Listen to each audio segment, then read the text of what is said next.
তো আউযু বিল্লাহি মিনাশ শাইতানির রাজিম বিসমিল্লাহির রহমানির রহিম রাব্বি জিদনি ইলমা রাব্বি ইশরাহ লি সাদরি ওয়া ইয়াসসির লি আমরি ওয়াহলুল উকদাতাম মিন লিসানি ইয়াফকাহু কাওলি।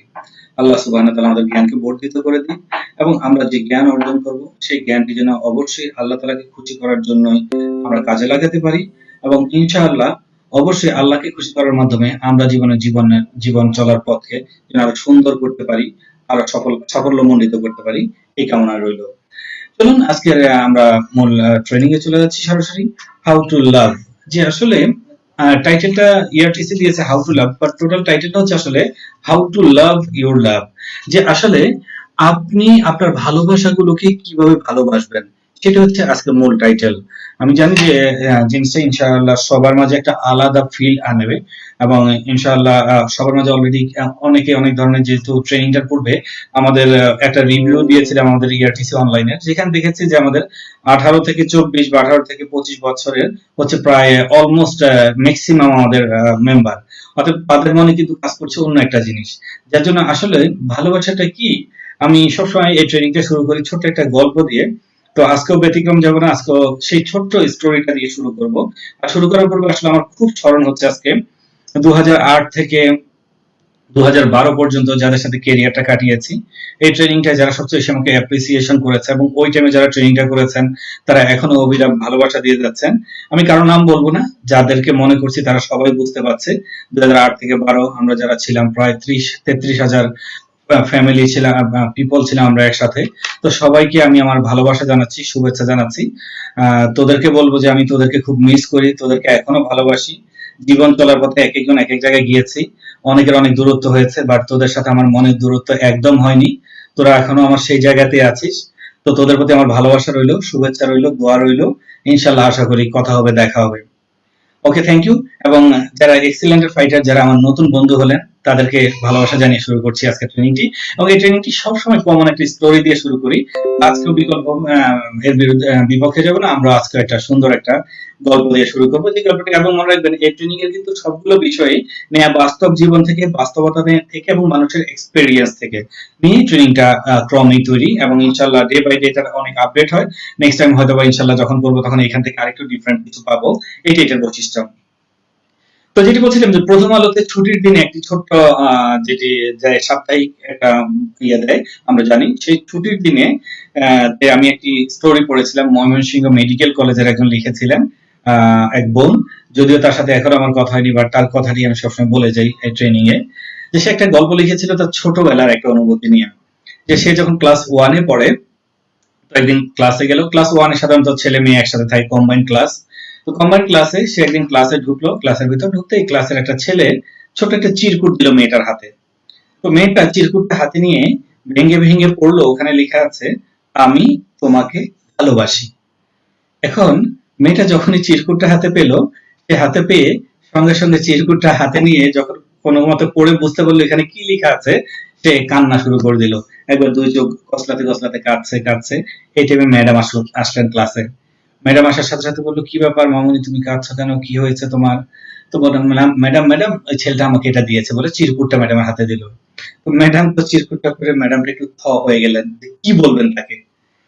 তো ম্যাডাম নিজেকে সামলে নিয়ে বললেন, আরে বাবা, তোমাকে তোমার বাবা ভালোবাসে, তোমার মা ভালোবাসে, সবাই তোমাকে যেরকম ভালোবাসে এরকম তোমাকে সে ভালোবাসে, এটা তো কান্নার কিছু হলো না।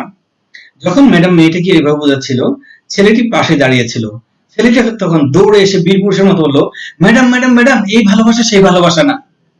অর্থাৎ ম্যাডাম যে বোঝাচ্ছে যে বাবা মার ভালোবাসা, ভাই বোনের ভালোবাসা, সে হিরোর মতো ওই ক্লাস 1 থেকে বলছে ম্যাডাম ম্যাডাম, এই ভালোবাসা সেই ভালোবাসা না। অর্থাৎ সে ওই আমরা যে ভালোবাসা মনে করছি ক্লাস 1-এ সেই ভালোবাসাটাকে বোঝাচ্ছে।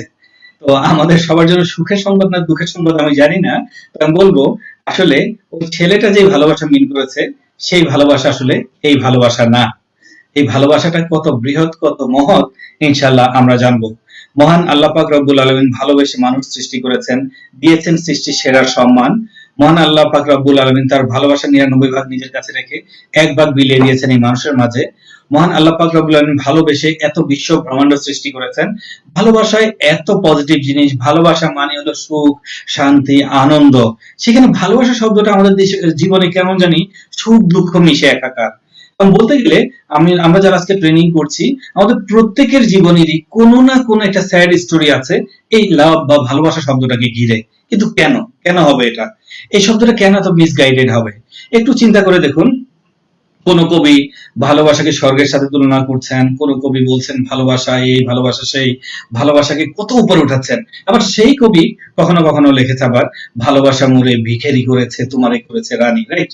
আমরা দেখি যে ভালোবাসা নিয়ে কত বড় বড় গান, কত সুন্দর সুন্দর গান হচ্ছে, ভালোবাসা এই ভালোবাসা সেই। আবার কিন্তু এই গানও হয় ভালোবাসার গুষ্টি কিলাই, রাইট? আবার কেউ ছ্যাঁকা খেয়ে গান গায় ও প্রিয়া তুমি কোথায়, তার ভালোবাসা কোথায় হারিয়ে গেল। তাহলে এমন কেন যে ভালোবাসায় কারো মনের মাঝে অনাবিল সুখ, কারো মনের মাঝে আবার অসম্ভব দুঃখ, এমন কেন? চলুন আজকে এই ভালোবাসাটাকে আমরা একটু ভালোবেসে জানবো, এবং এই শব্দটার সাথে যদি সত্যিকারের আমরা পরিচিত হতে পারি, সত্যিকারে ভালোবাসতে পারি, বুঝতে পারি, ইনশাআল্লাহ আমি বলবো অবশ্যই আমরা উপভোগ করবো এবং জীবনে আজকে নতুন একটা টার্নিং পয়েন্টে আমরা যাব। তো আজকের ট্রেনিং এ আমার মূল কথা যেটি, যে আসলে হাউ টু লাভ, যে কিভাবে ভালোবাসবো সেটা আমরা জানবো। আর সেটার ক্ষেত্রে আমার ফার্স্ট আপনাদের প্রতি একটি মানে অবজেক্টিভ বলা হচ্ছে, the purpose of this training is not how we enjoy love. এই ট্রেনিং এর পারপাস কিন্তু কখনোই এটা না যে আমরা ভালোবাসাটা কিভাবে উপভোগ করব। এটা পারপাস হচ্ছে হাউ উই শুড লাভ, আসলে আমাদের কিভাবে ভালোবাসা উচিত সেটা আমরা জানবো। তো আমি আশা করি যে আমরা অবশ্যই আমাদের অবস্থান থেকে প্রত্যেকেই সেই জিনিসটাকে আজকে বের করব, যে আসলে আমাদের ভালোবাসা কিভাবে ভালোবাসা উচিত সেই জিনিসটাকে আজকে ট্রেনিং আমরা দেখব। Love contain many part, we need just a sweet combination. ভালোবাসার অনেক পার্ট আছে, আমাদের জাস্ট সুইট একটা কম্বিনেশন দরকার। দেখুন ছোটবেলায় যখন আপনি কিছুই বলতে পারতেন না, তখন আপনার ভালোবাসা ছিল ওই আপনার মাই। আপনার ক্ষুধা লাগতো, তখন একটা ভালোবাসা ছিল আপনাকে খেতে হবে। আর খাওয়া যখনই আপনি পেতেন না, আপনি চিৎকার করে কান্না করতেন, আপনার মা এসে আপনাকে দুধ দিত। একটু বড় হলেন, আপনার ভালোবাসা হয়ে গেল খেলনাগুলো। আর একটু বড় হয়ে গেলেন, আপনার ভালোবাসা হয়ে গেল মোবাইলে কার্টুন দেখা, এটা দেখা ওইটা দেখা। আর একটু বড় হলেন, আপনার ভালোবাসা হয়ে গেল আপনার ছোট একটা বাইসাইকেল বা আপনার পার্কে খেলাধুলা। এভাবে আরেকটু বড় হলেন, আপনি স্কুলে যেতে শিখলেন, তখন স্কুলের বন্ধুরা হয়ে গেল আপনার ভালোবাসা, কার্টুন দেখা, এটা করা ওইটা করা, মজা করা, এন্টারটেইনমেন্ট। এবং ওই বয়সে দেখবেন যখন আপনি মুভি দেখবেন, আপনি মায়ের পিঠের মুভিগুলো দেখবেন, আপনার খুব মজা লাগবে। সেই বয়সে কিন্তু আপনার গানের বা রোমান্টিক কোনো মুভি আপনার ভালো লাগবে না। আপনি ফাইট দেখলে মজা পান, স্পাইডারম্যান দেখলে মজা পান, আপনি এই জাতীয় যে সুপার হিরো টাইপ মুভিগুলো আপনার কাছে মজা লাগছে, ঠিক আছে? এবার বয়স বাড়তে বাড়তে আস্তে আস্তে আপনি যখন যৌবনে পদার্পণ করলেন, দেখুন ভালোবাসা হচ্ছে আসলে জীবনের চাহিদার সাথে কম্বাইন করে আসে। এভাবে করে একটা টাইমে যখন আপনি যৌবনে পদার্পণ করলেন, তখন আপনার শরীরে অনেক চেঞ্জ আসলো, আপনার শরীর সাইন্টিফিক ভাবে আল্লাহ তাআলা প্রদত্ত জৈবিক চাহিদা আসলো, আপনার ভালোবাসা কনভার্ট হয়ে গেল আরেকটি মানুষের প্রতি, ছেলে হলে মেয়ে, মেয়ে হলে ছেলে, রাইট? এই কারণে বলা হয়েছে যে হ্যাঁ, যখন কেউ ম্যাচিউর হয়, এই জন্য বিয়েটা আল্লাহ তাআলা অবধারিত করেছেন, রাইট? তো এইভাবে দেখুন যে একজন মেয়ের প্রতি ভালোবাসা। বাট আমরা কিন্তু যখন জীবনটাকে একেবারে গড়তে যাব, জীবনের গোল্ডেন টাইম, সেই টাইমটা কিন্তু আমরা সবাই ঠিক ওই যে আমরা ওই ভালোবাসার দিকে ডাইভার্ট হয়ে যাই, যার কারণে আমি বলবো অনেকগুলো জীবনে অনেক স্যাড স্টোরি আছে যেখানে নিজেকে ওইভাবে গড়তে পারি না। দেন চিন্তা করুন, ওখান থেকে আস্তে আস্তে একটা টাইমে ভালো একটা রেজাল্ট, আপনার ভালোবাসা হয়ে যায়। তারপরে যখন রেজাল্ট সবই হয়ে গেল, তখন কিন্তু আপনার ভালোবাসা চলে আসে একটা ভালো চাকরি। কি ভালো একটা চাকরি পাবেন, চাকরি একটা পেলেন, এবার একটা বিয়ে করলেন, তখন আপনার ওয়াইফ, আপনার শ্বশুর বাড়ি, আপনার চারপাশের নতুন একটা এনভায়রনমেন্ট, এটা আপনার ভালোবাসা। তার পরবর্তীতে আপনার কোলজুড়ে একটা সন্তান আসলো, তখন দেখেন এই সন্তানের প্রতি আপনার সবচেয়ে ভালোবাসা।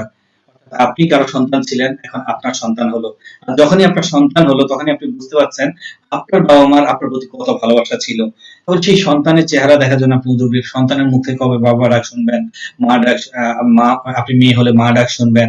দেন সন্তানের প্রয়োজনগুলো পূরণ করার মাঝে আপনি একটা আনন্দ খুঁজে পান, ফিলিংস খুঁজে পান, আপনি সব স্যাক্রিফাইস করে তাকে বড় করতে চান, আপনার না পাওয়া গুলো তার মাধ্যমে পেতে চান। এইভাবে কিন্তু আমাদের ভালোবাসাটা আস্তে আস্তে গ্রো করে। এবং একটা টাইমে আপনি রিটায়ারমেন্টে চলে যান, তখন আপনার বুড়ো বুড়ো বন্ধু যারা আছে সমাজে, একটু যদি আপনি সম্মানিত মুরব্বী হন, তখন আপনার ভালোবাসা বেড়ে যায় আল্লাহর প্রতি, যে তখন একটু দাড়ি টাড়ি রেখে যায় নামাজ নিয়ে এবার মসজিদে রেগুলার যাতায়াত শুরু করেন, হজ করতে চলে যান। তখন আপনার ভালোবাসা হয়ে যায়, হ্যাঁ আমি তো, আমার জীবন শেষ, আমি তো কদিন পর মরে যাব। তখন আপনার ভালোবাসা অন্যদিকে ডাইভার্ট হয়। তখন আবার আপনার নাতি হয়, নাতনি হয়, তখন দেখা যাচ্ছে তাদেরকে কাছে পাওয়া, তাদেরকে দেখা, সন্তানের সাথে একটু কথা বলা, সমাজে একটু সম্মান, এটাই ভালোবাসা। এভাবে করে কিন্তু ভালোবাসা আপনার জীবনে অনেক অনেক ভাবে টার্ন করছে। তো আমরা এই ভালোবাসাটাকে আসলে কত চোখের সামনে দেখেছি, বাট কখনো বুঝতে চাইনি যার কারণে যেটাকে ভালোবাসা মনে করেছি সেটাকেও কখনো পাইনি। যদি জীবনে একটা সুইট কম্বিনেশন রাখতাম তাহলে আলহামদুলিল্লাহ সবকিছুই আমরা উপভোগ করতে পারতাম। যার জন্য আমরা আমাদের অবস্থান থেকে একটাই বলবো, exception can not be example. পৃথিবীতে অনেকগুলো জিনিস এক্সেপশনাল ঘটে, সেই এক্সেপশন কখনো এক্সাম্পল হতে পারে না। যার কারণে এখানে আমি আপনাদেরকে বলবো, আমি যত কথা বলছি এর মাঝেও এক্সেপশনাল কিছু থাকতেই পারে, বাট সেই এক্সেপশন কখনোই এক্সাম্পল হতে পারে না।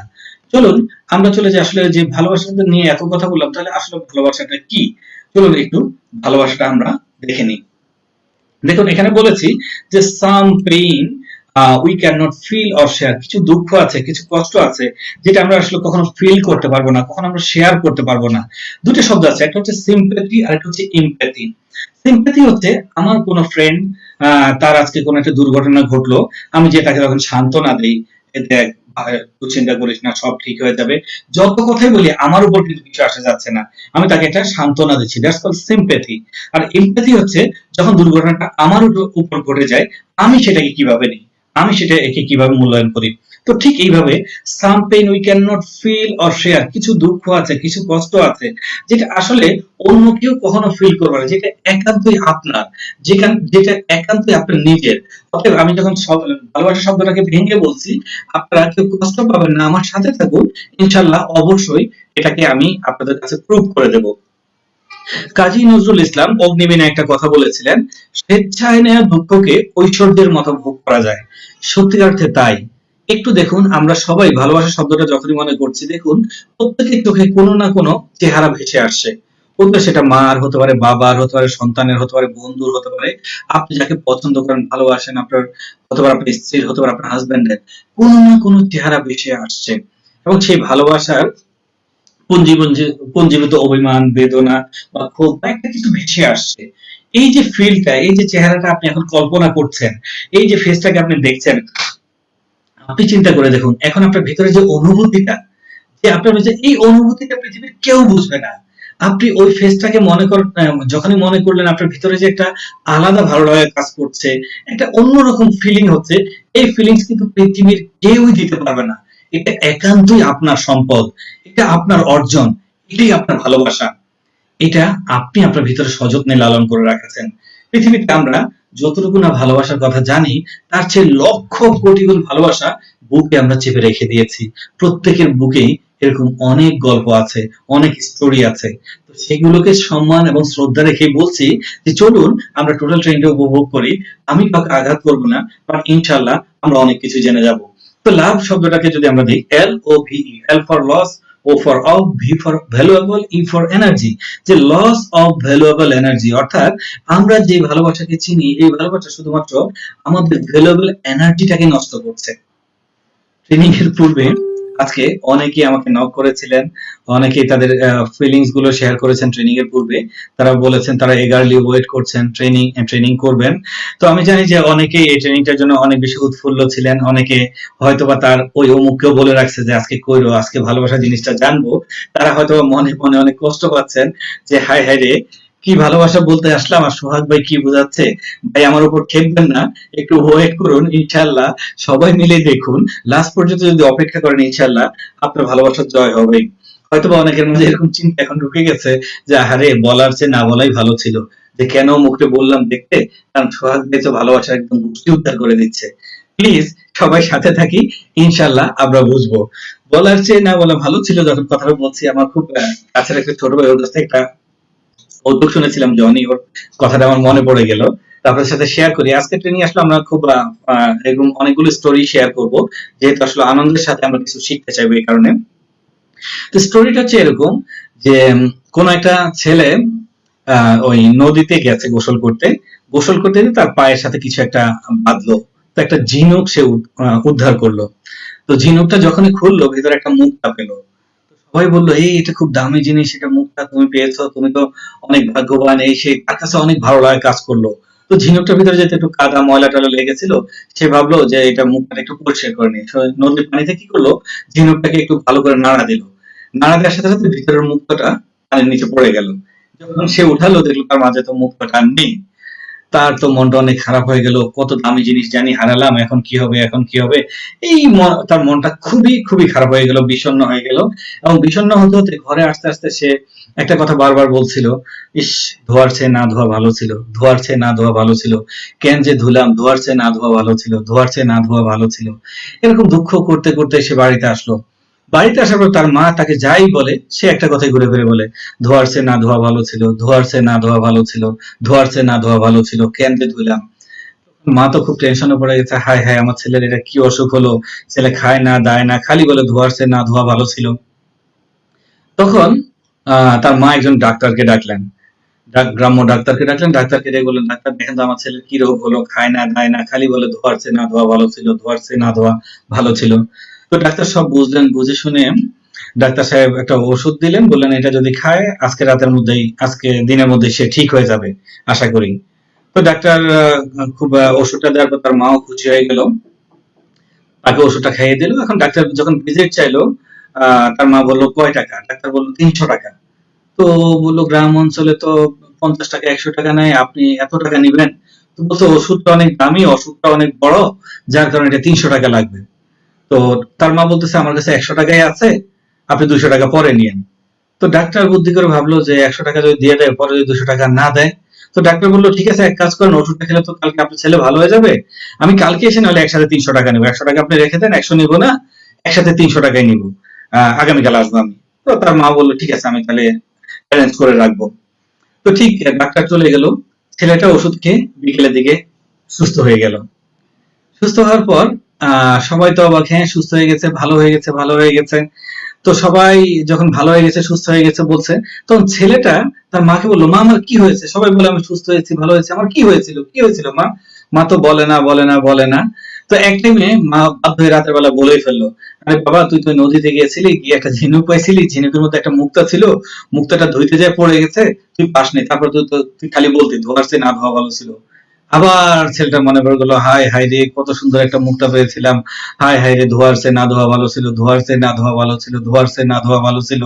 হায় হায়, ছেলে তো আবার আগের জায়গায় চলে গেছে। এখন মা এই অবস্থা দেখে মার আর মাথায় কাজ করে না, ডাক্তারের টাকা দিব কোথেকে, কি করবো কোথেকে। মা এবার বলতে শুরু করলো, বলার চেয়ে না বলা ভালো ছিল, বলার চেয়ে না বলা ভালো ছিল, বলার চেয়ে না বলা ভালো ছিল। একদিকে ছেলে বলছে ধোয়ার চেয়ে না ধোয়া ভালো ছিল, মা বলছে বলার চেয়ে না বলা ভালো ছিল। পরদিন সকালে যখন ডাক্তার আসলো, ডাক্তার এসে দেখে হায় হায় রোগীর কি অবস্থা, রোগী তো বলতেছে আগের কথায় ধোয়ার চেয়ে না ধোয়া ভালো ছিল, এখন তো রোগীর মাও বলে বলার চেয়ে না বলা ভালো ছিল, বলার চেয়ে না বলা ভালো ছিল। এত কিছু দেখার পর ডাক্তারও শুরু করে দিল, 300-100 ভালো ছিল, 300-100 ভালো ছিল, 300-100 ভালো ছিল, তিনজনই পাগল হয়ে গেল। তো এই গল্পটা খুব মজার, আমি যেদিন শুনেছি পেট ভরে এসেছি। তো আমি জানি না আপনাদের কেমন লাগলো। তো ঠিক আমার মনে হচ্ছে যারা আজকে ট্রেনিং এ আসছেন তারা অনেকে ভাবতেছেন, হায় রে কি ভালোবাসা ট্রেনিং করতে আসলাম, এটা তো বলার চেয়ে না বলা ভালো ছিল। তো ইনশাআল্লাহ বলার চেয়ে না বলা ভালো ছিল কি ছিল না, যদি আমরা টোটাল ট্রেনিংটা দেখি ইনশাআল্লাহ আমরা অবশ্যই জানবো। চলুন আমরা find out the real love, যে আমরা পৃথিবীব্যাপী যে সত্যিকারের ভালোবাসা, এটাকে আমরা একটু বের করি, রিয়েল লাভটাকে আমরা একটু ক্যালকুলেশন করি, তাহলে ইনশাআল্লাহ আমরা অবশ্যই আস্তে আস্তে আপনারা আমার সাথে এগ্রি করবেন। Find out the real love, যে পৃথিবীতে রিয়েল লাভের যদি কম্বিনেশন দেখি, এই যে টোটাল যদি হোল ওয়ার্ল্ডে চিন্তা করি, 95% ভালোবাসা যেটা আমাদের চারপাশেই আছে, বাট আমরা সেটিকে কখনোই ভালোবাসা হিসেবে গণ্য করি না। আর 5% যেটিকে আমরা জানি, যেটিকে ভালোবাসা বলতে বুঝি, সেটি অনলি 5%। তাহলে আমরা 95% আমরা জানি না, জানি অনলি 5%। তাহলে আমরা কিভাবে সফল হব একটু চিন্তা করে দেখুন। 5% দিয়ে আমরা তো কখনো শতভাগ পেতে পারি না। ব্যাপারটা হচ্ছে এরকম যে আমরা পড়াশোনা যখন করি, আমাদের সময় ছিল 11টা সাবজেক্ট, এখন জানি কয়টা সাবজেক্ট আছে। ধরে নিন 11টা সাবজেক্ট আছে, 11টার মাঝে ধরে নিন আপনার ইংলিশ বেস্ট ফেভারিট সাবজেক্ট, এবং ইংলিশে আপনি 100তে 100ই পেলেন, বাকি 10টা সাবজেক্টে আপনি ফেল করলেন, আপনি কি কোনোদিন পাস করতে পারবেন? একটু চিন্তা করুন, আমাকে অ্যান্সার দিন। যে 11টা সাবজেক্টে যদি প্রত্যেকটা এভারেজে আপনি পাস মার্ক পেতেন ইংলিশে, আপনি 100তে 100 পেতেন, তাও কিন্তু আপনি পাস করে যেতেন। বাট শুধুমাত্র ইংলিশে 100 পেলেন, বাকিগুলো ফেল করলেন, আপনি কিন্তু কোনোদিনই পাস করতে পারলেন না। আর এই কারণেই, এটাই একমাত্র রিজন যার কারণে বলা হয় যে ভালোবেসে মানুষ কেন সুখী হতে পারে না। রিজন একটাই, ভালোবাসাকে সে 100% দিয়ে দেয়, 5% কে সে শতভাগ দিয়ে দেয়, বাকি যে 95% আছে সেটাকে সে কখনো কোয়ালিফাই করতে পারে না, যার কারণে সে এই 5% পায় না। চলুন আমার কথার বাস্তবতা আছে কিনা আমরা একটু প্রমাণ করে নিই। বলছে history proved that 5% can win only 5%, not 100%. ইতিহাস প্রমাণ করে দিয়েছে যে মানে 5% only 5%ই উইন করতে পারে, কখনো 100% পারে না। কেন বলছি ইতিহাসের কথা? যখনই ভালোবাসার কথা বলছি তখন অনেকেরই চোখে, আমি কিন্তু সবার কাছে আবার ক্ষমা চেয়ে নিচ্ছি, বাস্তবতা বোঝানোর জন্য বলছি, যে অনেকের চোখে কিন্তু এক্সাম্পল চলে আসে Shahjahan, Mumtaz, Laili, Majnu, Siri, Farhad, Romeo, Juliet. অনেকে বলে আমি তোমাকে মজনুর মতো ভালোবাসি, কেউ বলে আমি তোমাকে লাইলির মতো ভালোবাসি, কেউ বলে আমি শাহজাহানের মতো চাই তোমার জন্য একটা তাজমহল তৈরি করে দিতে, প্রেমে পড়লে তারও কত কিছু যে করে, আকাশের চাঁদ তারাও টেনে এনে দিয়ে দিতে চায়, রাইট? তো ব্যাপারটা হচ্ছে, একটু চিন্তা করে দেখুন যে ইতিহাস প্রমাণ করে, এই যে যতগুলো ভালোবাসার এক্সাম্পলের কথা বললাম, আপনি চিন্তা করে দেখুন, আপনি যদি বলি লাইলি কি মজনুকে পেয়েছিল? পায়নি। সে ভালোবাসার জন্য স্বীকৃত হয়েছে, সে 5% দিয়েছে, এর জন্য ভালোবাসার জন্য তার নাম আছে, বাট বাকি 95% না থাকার কারণে সে কিন্তু মজনুকে, লাইলি পায়নি। একেবারে শিরি, ফরহাদকে পায়নি, রোমিও, জুলিয়েটকে পায়নি।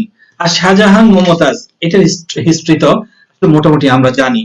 কেউ যদি বলে ফেলে তার প্রেমিকাকে যে আমি তোমাকে শাহজাহানের মতো ভালোবাসি, ওই প্রেমিকা কিন্তু 100 কিলোমিটার বেগে তার কাছে পালিয়ে যাওয়া উচিত। আমরা তো মোটামুটি সবাই শাহজাহানের হিস্ট্রিটা জানি। তারপর আবারও বলি, সম্রাট শাহজাহানের প্রতি শ্রদ্ধা রেখে বলি যে আমরা জানি সম্রাট শাহজাহানের 7 জন স্ত্রী ছিল। 7 জন স্ত্রীর মধ্যে মমতাজ ছিল 4 নাম্বার স্ত্রী। তার মানে কেউ যদি বলে যে আমি শাহজাহানের মতো, মমতাজের মতো তোমাকে ভালোবাসি, তার মানে আপনাকে চতুর্থ স্ত্রী বানাতে যাচ্ছে। একটু ভেবে দেখেন, বুঝে দেখেন। তার চেয়ে মজার কথা হচ্ছে, মমতাজের আগেই কিন্তু ইতিহাস বলে একটা বিয়ে ছিল, এবং শাহজাহান পরিকল্পিতভাবে তার স্বামীকে হত্যা করে মমতাজকে বিয়ে করার জন্য। তো একটু বুঝে দেখুন, ভেবে দেখুন। এর চেয়ে ইম্পর্টেন্ট ব্যাপার হচ্ছে, মমতাজ কিন্তু মৃত্যুবরণ করেন তার 14তম সন্তান প্রসব করতে যেয়ে। এর আগে 13 জন সন্তান প্রসব করেছেন শাহজাহানের ঘরে। 14তম সন্তান প্রসবের সময় অতিরিক্ত রক্তক্ষরণে মমতাজ মারা যান, এবং মমতাজ যখন মারা যাওয়ার পর শাহজাহান তাকে মিস করতে শুরু করেন, তখন যে তিনি তাজমহলের কথা চিন্তা করেন। তার মানে কি? তার মানে হচ্ছে, যিনি আপনাকে ভালোবাসে বলে শাহজাহানের মতো ভালোবাসি, তার মানে তুমি আমার স্ত্রী হবে, তুমি মরে যাবে, তারপরে তুমি মরে যাওয়ার পর তোমাকে স্মরণ করে আমি তাজমহল বানাবো। একটু ভেবে দেখুন ভালোবাসার কি নমুনা। তার চেয়েও অনেক কড়া মেসেজ সেটি হচ্ছে, মমতাজ মারা যাওয়ার কয়েক বছর পর শাহজাহান মমতাজের ছোট বোনকেও বিয়ে করে। অর্থাৎ বুঝে দেখেন ভালোবাসার কি নমুনা। আবারও বলছি, আমি কাউকে হেট করার জন্য বলছি না, আমি বাস্তবতা বোঝাচ্ছি যে আসলেও তাই। যারা ভালোবাসার জন্য বিখ্যাত হয়ে আছে, তারা শুধু 5% এর জন্যই, তারা কিন্তু 100% কখনোই পাননি।